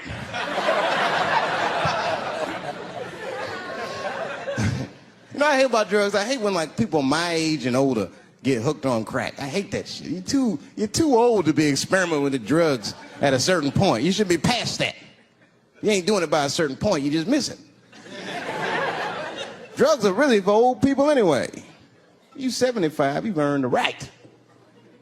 Shit, if I was 75, I'd do coke, heroin, everything. I wouldn't give a fuck. I'd be walking down the street, they'd be like, boy, that old man is tripping.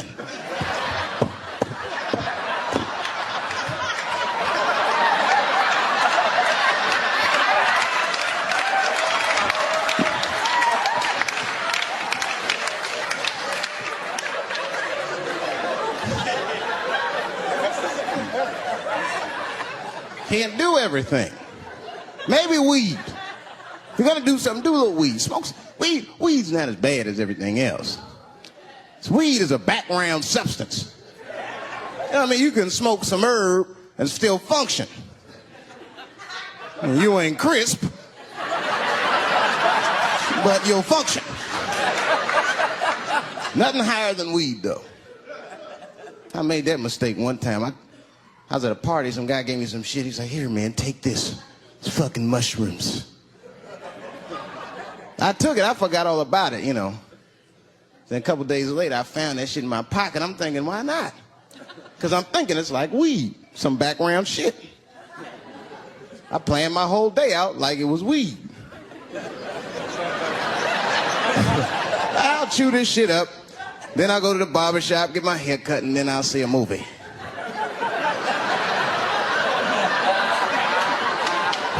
I chewed it up.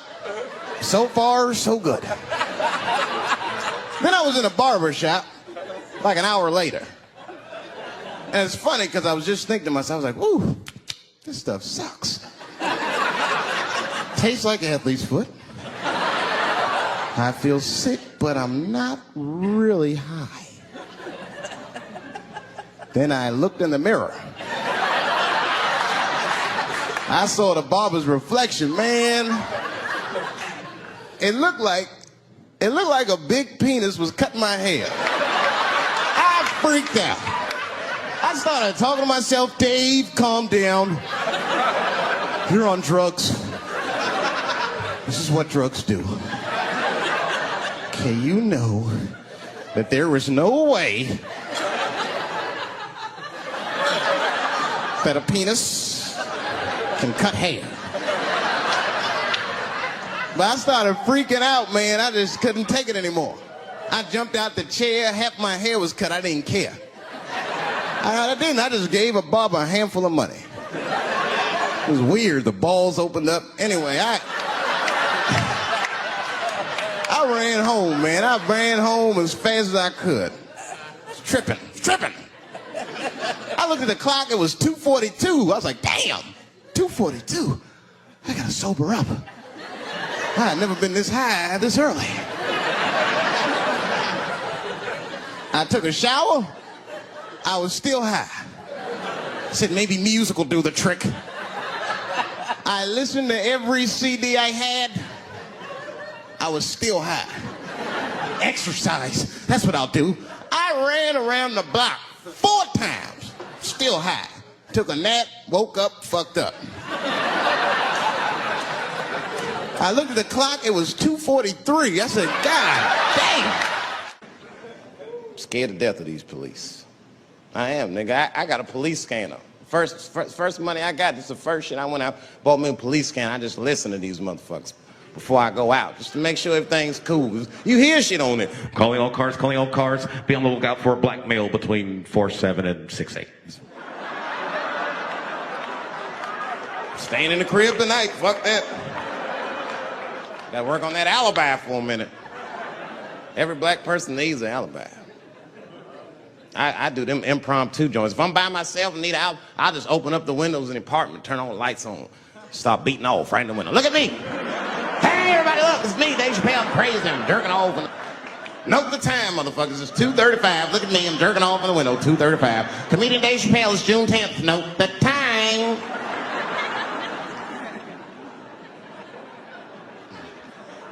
That shit could save my life. Officer David Chappelle couldn't have done that. I saw him in his window masturbating from 2:35 to 2:37. I'm certain of it. He was standing on a clock and holding a calendar and today's paper. Fuck, I need an alibi. I can't be no celebrity. This shit is just the worst. I'm seeing it. I see why stars are crazy, man. These motherfuckers. I went to Disney World with my kids, which is a big deal for me. I don't get to see my kids so much. I do Chappelle show 20 hours a day, sleep for like half an hour, raise my kids for 10, 20 minutes, and I go back to work. Now, this particular day, I got to hook up with the kids. We went to Disney World. Everybody at the park, fucking everybody. Hey! I'm Rick James, bitch! Hey, I'm Rick James, bitch! It's like, hey, man, hey. You mind not calling me a bitch in front of my kids? Time out, motherfucker. We take a day off.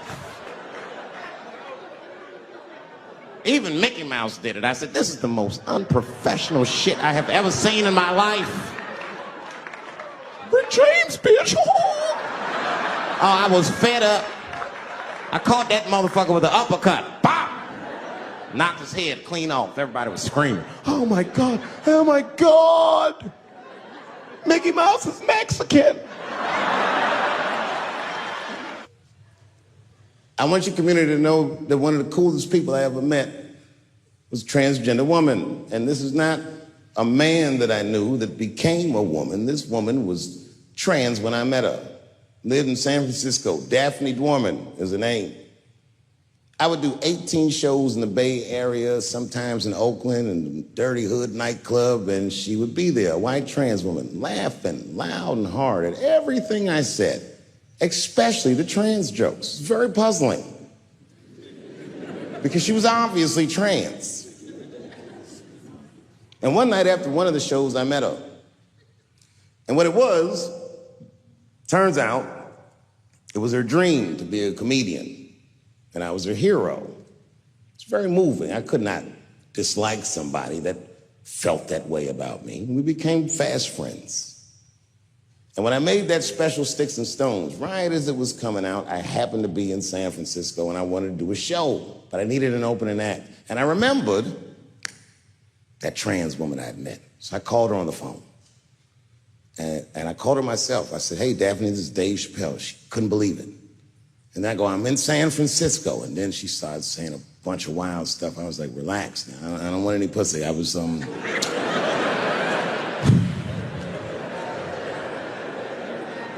was calling because I'm doing a show and I need an opening act. And I was wondering if you'd open the show. And she was like, fuck yeah. Now, I didn't know this at the time.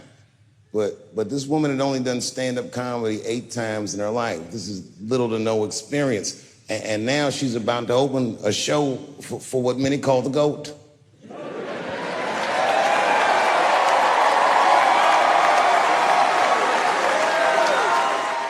She's an amateur in stature, but in practice, she was very professional. She showed up early, which is something I appreciate because I like people to be on time. She was dressed to the motherfucking nines. I mean, I'm transphobic, and even I was like, you look nice.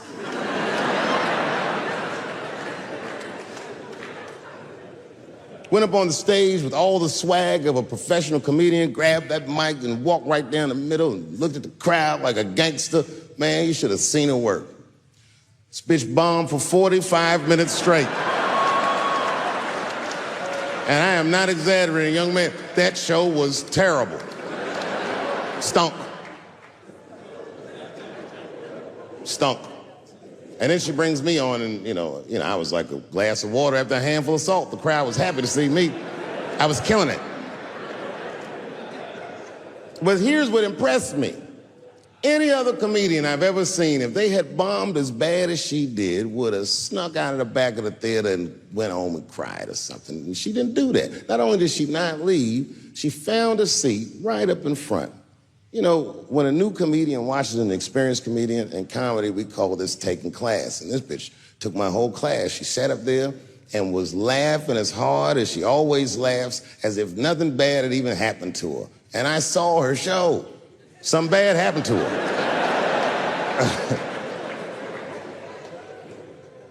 She was drunk. So she starts talking to me while I'm on stage, but the way a person would talk to a television when they were alone. She's talking to me like that. That didn't bother me because I knew her, but the crowd didn't like that shit at all because she sucked. And a guy in the back of the room stood up, and Daphne's hair was dyed blonde at the time, and the guy screamed out, and his energy felt wild as fuck. He said, "Hey, Daphne!" And everybody kind of clamped, like got tense.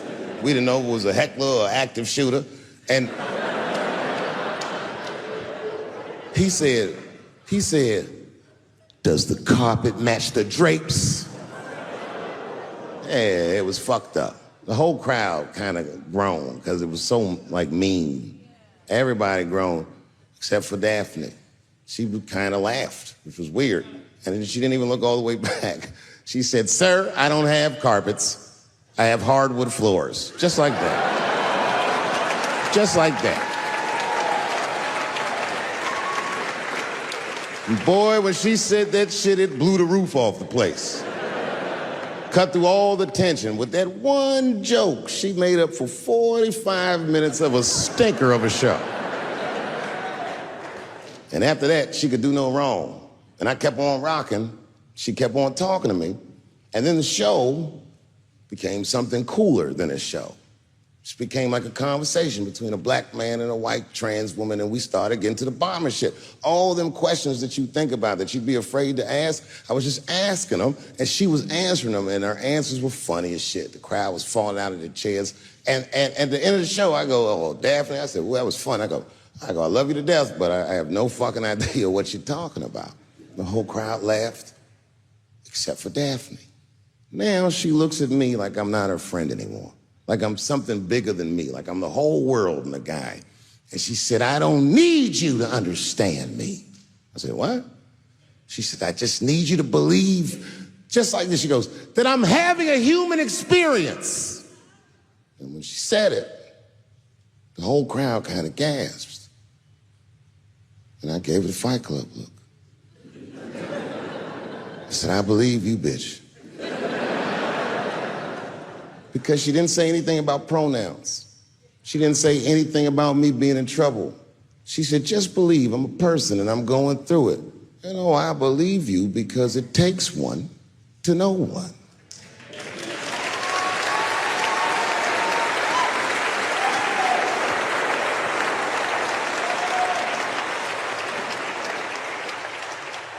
Then I told the crowd good night, and they start going crazy. And before the applause gets to its crescendo, I say, "And don't forget my opening act, Daphne." And the crowd stood up, and I looked at her, and tears came out of her eyes. She couldn't believe it was happening. I couldn't believe it was happening because her show stunk. And it was a great night. I remember the late, great Paul Mooney was there, a bunch of fly-ass comedy niggas was there. And we all went backstage and was just drinking and talking shit and laughing, and Daphne stole the room. She had everyone cracking up, spinning the yarn, telling us all these crazy stories about shit she be into. We all laughing real hard, and as she's telling us and everyone's laughing, I'm looking around, I'm like, "Oh my God, she is funny." I pulled her aside and I said, "You're hilarious. I didn't know that when you were on stage." I said, "You're doing some things wrong, but I can help you." I said, "Anytime I'm in San Francisco, why don't you open the show for me, and I'll just try to give you some pointers, see if you can't work this thing out." And she said, "Are you serious?" I was like, "Yeah." And she grabbed me real tight, hugged me, squeezed me, and I pushed her off violently because I'm transphobic. I said, "Boundaries, bitch."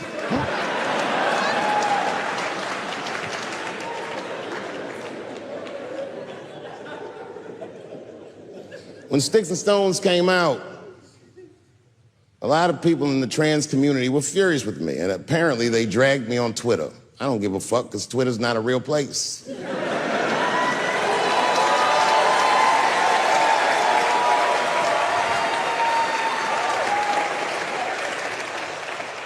And the hardest thing for a person to do is go against their tribe if they disagree with their tribe. But Daphne did that for me. She wrote a tweet that was very beautiful, and what she said was, it was almost exactly what she said. She said, "Punching down on someone requires you to think less of them. And I know him, and he doesn't. He doesn't punch up, he doesn't punch down, He punches lines, and he's a master at his craft. That's what she said.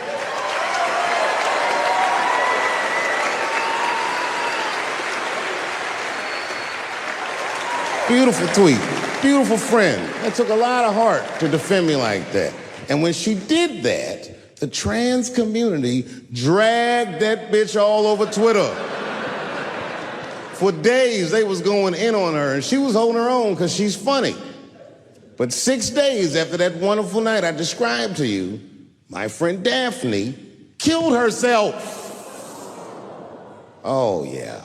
It's a true story. My heart was broken. Yeah, it wasn't the jokes. I don't know if it was them dragging her. I don't know what's going on in her life, but I bet dragging her didn't help. I was very angry at them. I was very angry at her. I felt like Daphne lied to me. She always says she identified as a woman, and then one day she goes up to the roof of a building and jumps off and kills herself. Clearly, only a man would do some gangster shit like that. Hear me out. As hard as it is to hear a joke like that, I'm telling you right now, Daphne would have loved that joke. That's why she was my friend. I was reading her obituary, and I found out she was survived by a daughter. And the moment I found that out, and this is true, Anderson Cooper from CNN texted me. And all he said was very nice. He said, "I'm sorry to hear about your friend." And I texted him right back, "New phone, who this?" He said, "It's Anderson Cooper." I said, "Oh," I said, "Anderson." I go, "Look, I need to find her family." And he texted me right back with all the phone numbers and all this information. I say this to say, if you ever want to know about anything gay, call Anderson Cooper from CNN. This nigga is faster than Google.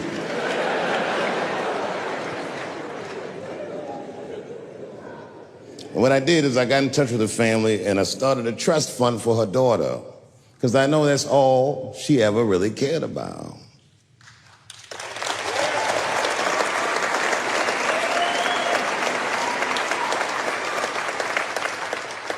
And I don't know what the trans community did for her, but I don't care, because I feel like she wasn't their tribe.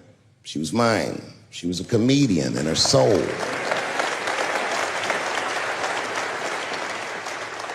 Her daughter is very young, but I hope to be alive when she turns 21, because I'm going to give her this money myself. And by then, I'll be ready to have the conversation that I'm not ready to have today. But I'll tell that little girl, "Young lady, I knew your father. And he was a wonderful woman."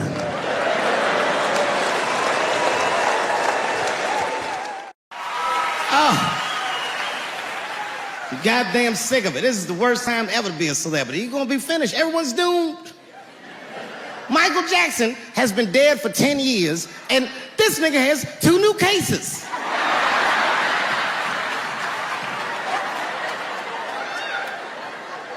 And if you haven't watched that documentary, then I'm begging you, don't watch it. It's fucking gross. I felt like HBO was sticking baby dicks in my ears for 4 hours straight. Really nasty shit. I don't want to know all these things. Turns out, Michael Jackson allegedly likes a long gander at the anus. So they said he stares at people's buttholes. That's what they said. That's how gross the documentary was.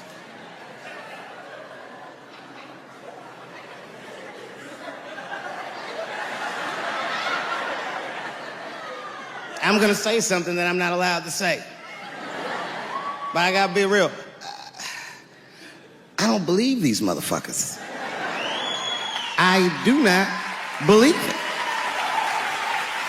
But let me qualify the statement. I am what's known on the streets as a victim blamer. You know what I mean? If somebody come up to me like, Dave, Chris Brown just beat up Rihanna. I'll be like, well, what did she do?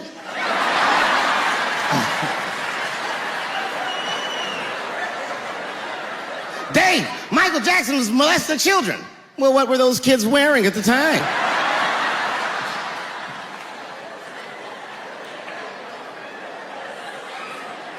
I don't think he did it. But you know what? Even if he did do it, you know what I mean? You know what I mean? I mean, it's Michael Jackson. I know more than half the people in this room have been molested in their lives. But it wasn't no goddamn Michael Jackson, was it?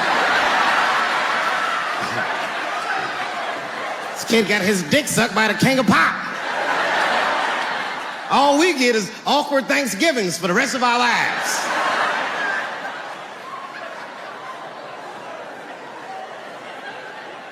You know how good it must have felt to go to school the next day after that shit? Hey, Billy, how was the weekend? How was my weekend? Michael Jackson sucked my dick. And that was my first sexual experience. If I'm starting here, then well, sky's the limit.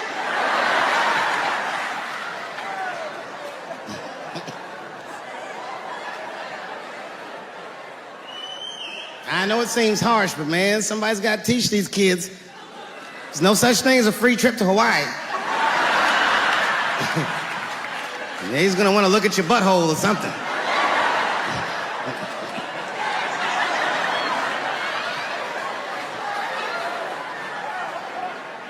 You know why I don't believe it? You know why I don't believe it? Because if Michael Jackson's out here doing all this molesting, then why not Macaulay Culkin? Macaulay Culkin said in an interview that Michael Jackson never did anything inappropriate with him or even around him. Think about that shit. You know, I'm not a pedophile. But if I was, Macaulay Culkin's the first kid I'm fucking, I'll tell you that right now.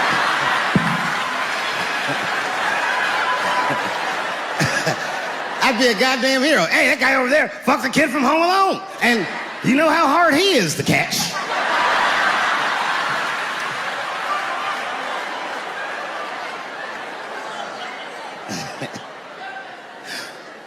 My mind's telling me no.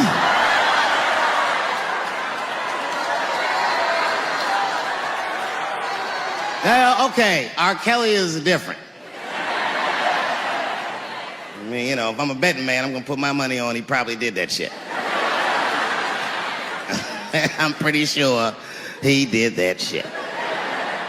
You know, it was bad, okay, so a couple years ago, I was doing a show in Detroit, and I'm sitting backstage in my dressing room. A friend of mine comes by, this chick, Dream Hampton. Dream tells me, right before I'm going on stage, she goes, Dave, I'm working on a documentary about R. Kelly. Would you like to be in it? And I was like, nah, bitch, I'm cool.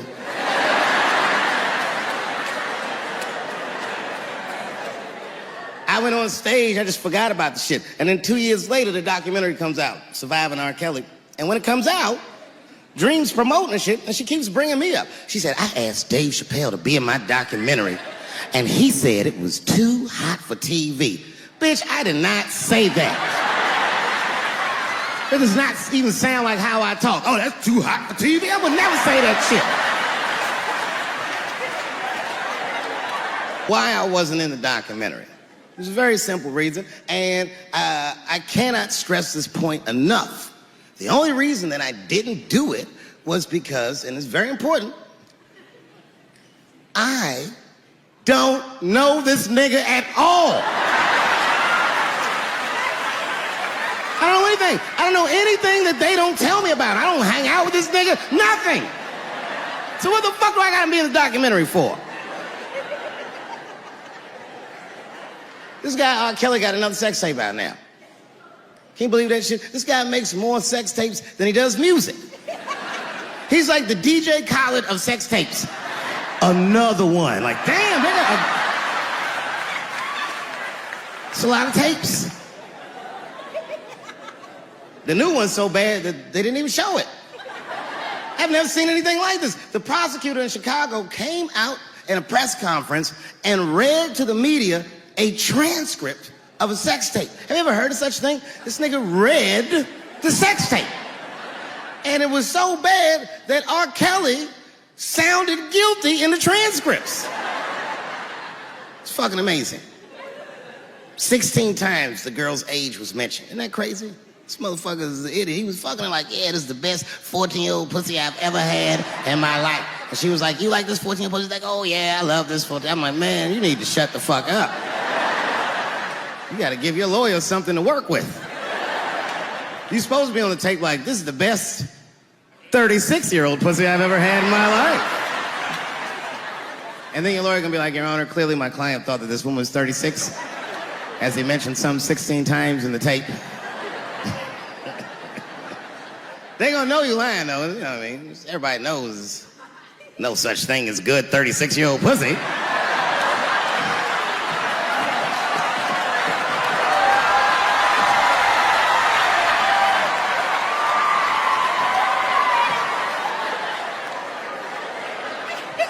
Doesn't matter what I say. And if you at home watching this shit on Netflix, remember, bitch, you clicked on my face.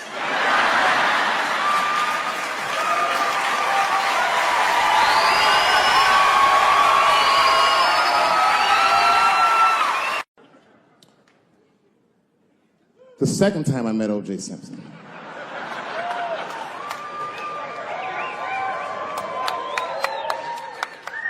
was right after the trial of the century. There I was, now a young man of probably 23. O.J. Simpson was the most famous or infamous face on planet Earth. I was in a restaurant in Beverly Hills with my agents. I wasn't alone in the restaurant, but I was alone. I was the only black person in the restaurant. And in the 90s, that felt very uncomfortable. Now I tend to enjoy it at this age.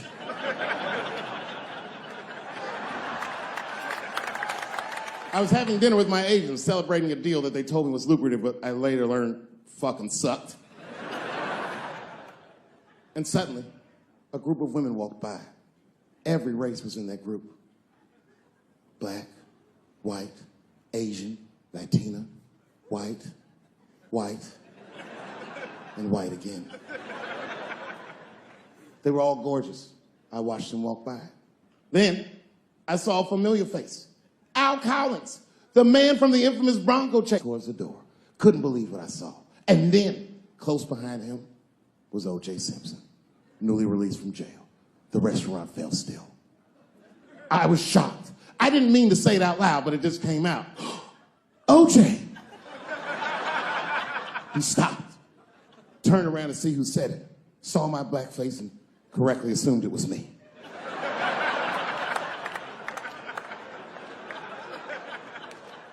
I was sitting in the corner of the booth. He leaned over all the white people I was having dinner with and shook my hand. How are you, young man?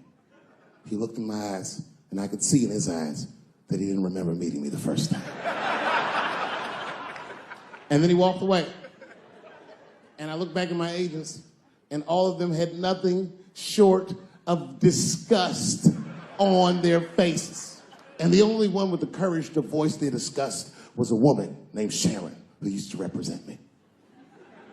How could you, she said. How could you shake hands with that murderer? I said, Sharon, with all due respect, that murderer ran for over 11,000 yards.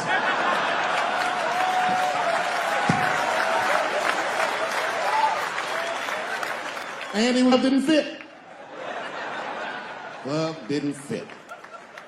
Get over yourself.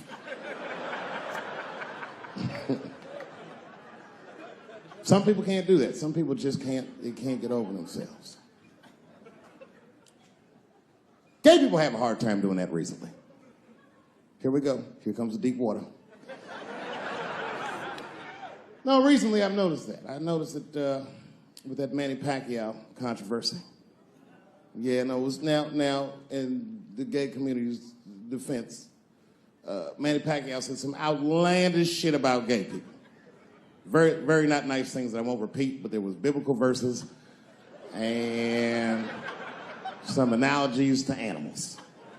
Wasn't a good look. Nike took his shoes immediately,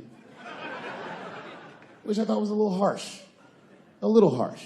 You know what I mean? Because he's, just because he's Asian. You know what I mean? Fuck, you gonna take shoes off Asian dude to appease a gay dude. You know what I mean? No, you don't know what I mean. But Asian people kind of know what I mean. No? No Asians in the front? No?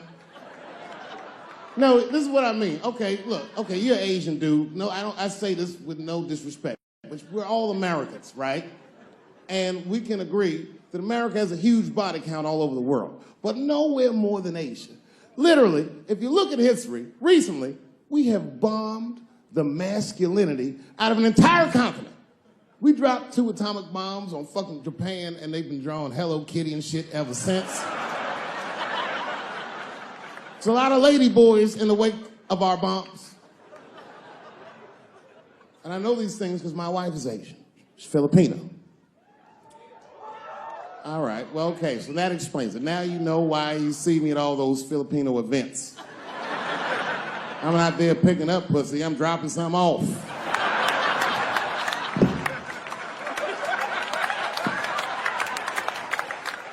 I take my wife to all that shit. I took my wife to see Pacquiao fight Mayweather. We sat ringside, okay? That was a quiet car ride home. That's what that was. But if you know what's popping in the Philippines, you know that they got a whole generation of kids in the Philippines growing up without their mothers. Yes. A lot of women in the Philippines go to the Arabian Peninsula, they come to the United back home, which is still one of the #1 staples in the Philippines economy, money that their expats send back to the Philippines. The men, on the other hand, are left rearing children, twiddling their thumbs, waiting on their wives' checks. These men have been fucking emasculated. And then suddenly, a boxer rises from amongst them and reinstates their manhood with his motherfucking fist. This is not the guy you're supposed to ask, what do you think of homosexuals? He's not your champ. Shit. That's why I don't have a sneaker deal, because if you say something that people don't like, they'll take your fucking shoes off. Throw the hat. They've got the longest mental gap to bridge. That's all I'm saying. Because, you know, whenever I see one of them T's on the street, I don't mind them, but I'll be like, man, I miss Bruce. I'm sorry, guys. I'm 42. I remember Bruce Jenner. Before the Kardashians, before all that, this motherfucker was a white American superhero. It was amazing. He was beating Africans at track and field. We'd never seen anything like it. He was on my cereal box growing up. You know how much of that cereal I ate, nigga? I didn't know he was gonna do that.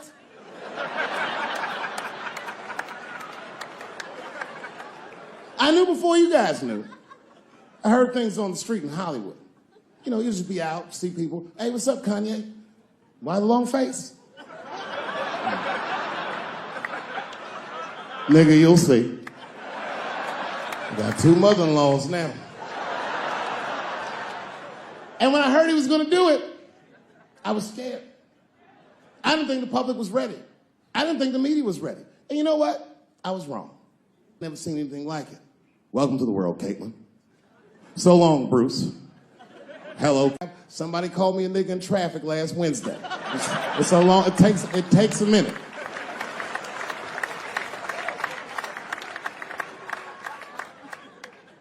My wife's friend, Stuart, told me that. My wife has a lot of gay friends. Stuart's their leader. She has a lot of gay friends. And I don't like them.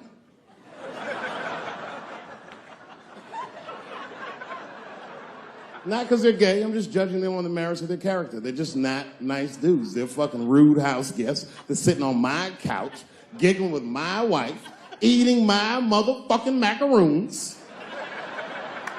And I come in, they act like the party's over. Hey, Stuart, what's going on? This guy talks to me the way a cat would speak if a cat could talk. Hi, David.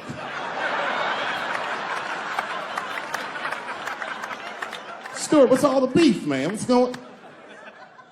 He always wants to have some kind of gay political argument. The last one was about a petition in federal court to take the words husband and wife out of the law. I said, well, why would you want those words out the law? He said, because it discriminates against same-sex couples. I was like, niggas, please save me the semantics. Just trust me, take your chips and get the fuck out of the casino. You're about to side, talk that over amongst yourselves, and whichever one of you is gayer, That's the wife.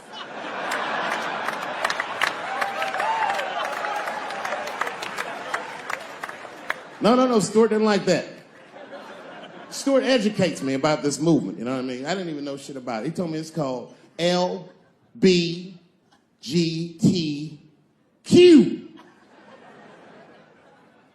I was like, what the fuck is the Q?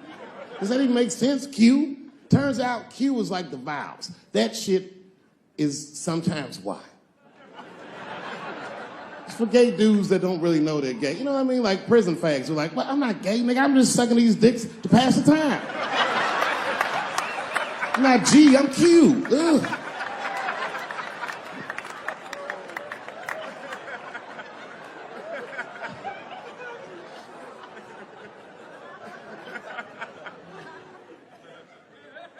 I think, okay, again, of all those letters, the T has the toughest road ahead.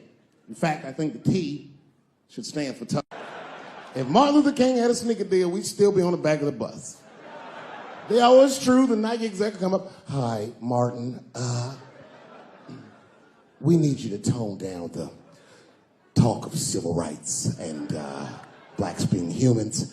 It's upsetting our southern distributors. But I don't understand. I thought that's why I had a sneaker deal in the first place. Not quite. Really, it's a walking shoe, and we like the marching, but try to understand. Fuck that shit. You know, I get it, though. I understand why gay people are mad, and I empathize. You know what? I'm just telling you, this is a black dude. I support your movement, but if you want to take some advice from a Negro, pace yourself. These things take a while. Just because they passed the law doesn't mean they're going to like it. Brown versus the Board of Education was in 1955. I was shocked. Is this happening? Wait a minute. Is this a time in American history when an American can make a decision for themselves? And even though other Americans don't understand it, they'll support it and let this person live a happy life? Is this what's happening? If it is, then good for America. That's Dave Chappelle, the American. Although Dave Chappelle, the black American, he was a little jealous. I was like, how the fuck are transgender people beating black people in the discrimination Olympics? If the police shot half as many transgenders as they did niggas last year, it'd be a fucking war in LA. I know black dudes in Brooklyn, hard street motherfuckers that wear high heels just to feel safe.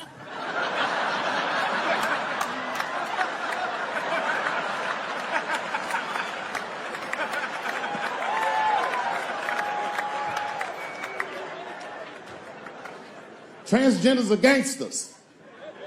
I used to do business with a transgender in Hollywood. Man, everybody would be scared of her in the boardroom. She'd walk in there, newly minted woman, high heels, purse. Yeah.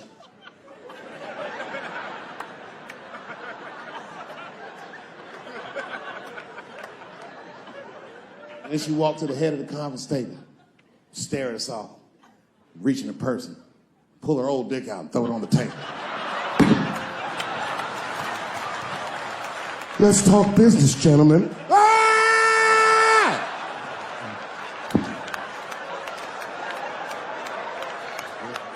Shit is scary as fuck. If your best friend pitched that to you, you'd be horrified. Yo, nigga, let's go to the hospital and cut our dicks off and make pussies out of them shits. What? Can't we just get matching jackets or tattoos or something? Sure, that's what you want to do? There's only one way to find out, nigga. Wu-Tang, bow, bow. Let's go to the club and trick niggas into fucking us, yeah. I ain't doing trans jokes no more. You know what I'm gonna do tonight? Tonight, I'm doing your own handicap jokes. Well, they're not as organized as the gays. And I love punching down. There's probably a handicap in the back right now, because that's where they usually make them sit.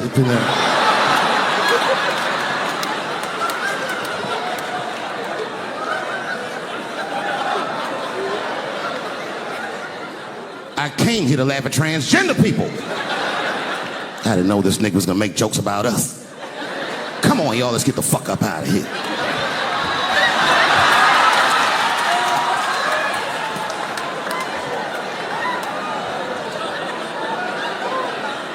Yeah, it's about time somebody let these handicaps have it. They done met their match tonight. Fuck them. One time I was on Capitol Hill, and I seen a handicapped congressman. Madison Cawthorn, that's his name.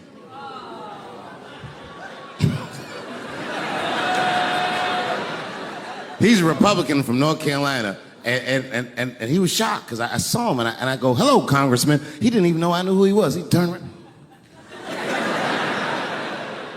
Then I just walked away.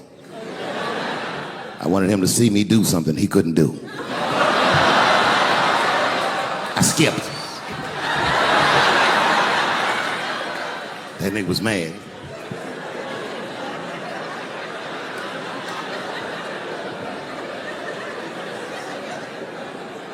He's no longer a congressman. I don't know if you follow politics. I'm not trying to be funny, but he lost his seat. He ran a bad race. Oh, buddy, yes, he did. And you know what he did wrong? He was running for Congress again, and this motherfucker tried to be controversial. He was on all them right-wing podcasts talking all that shit. He was like, Washington is worse than Hollywood. I was at home like, what? He said, these people are disgusting. They have orgies and sex parties and drug parties. And I was thinking, this nigga sounds like Juicy Smouye. He's lying. Now, I don't doubt that they do this kind of shit in Washington. But I doubt he's seen it with his own eyes. Because who the fuck invites a paraplegic to an orgy? So this nigga can roll around and snitch on everybody.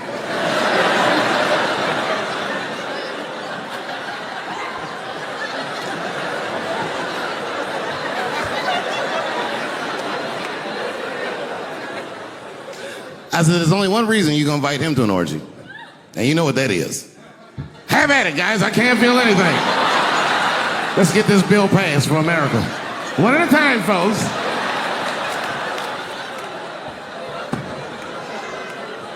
Oh, buddy. Yep. Yeah, the handicaps are the new people I punch down on. To be honest with you, I've been trying to repair my relationship with the transgender community because I don't want them to think that I don't like them. And you know how I've been repairing it? I wrote a play. I did, because I know that gays love plays. It's a very sad play, but it's moving. It's about a black transgender woman whose pronoun is sadly nigger.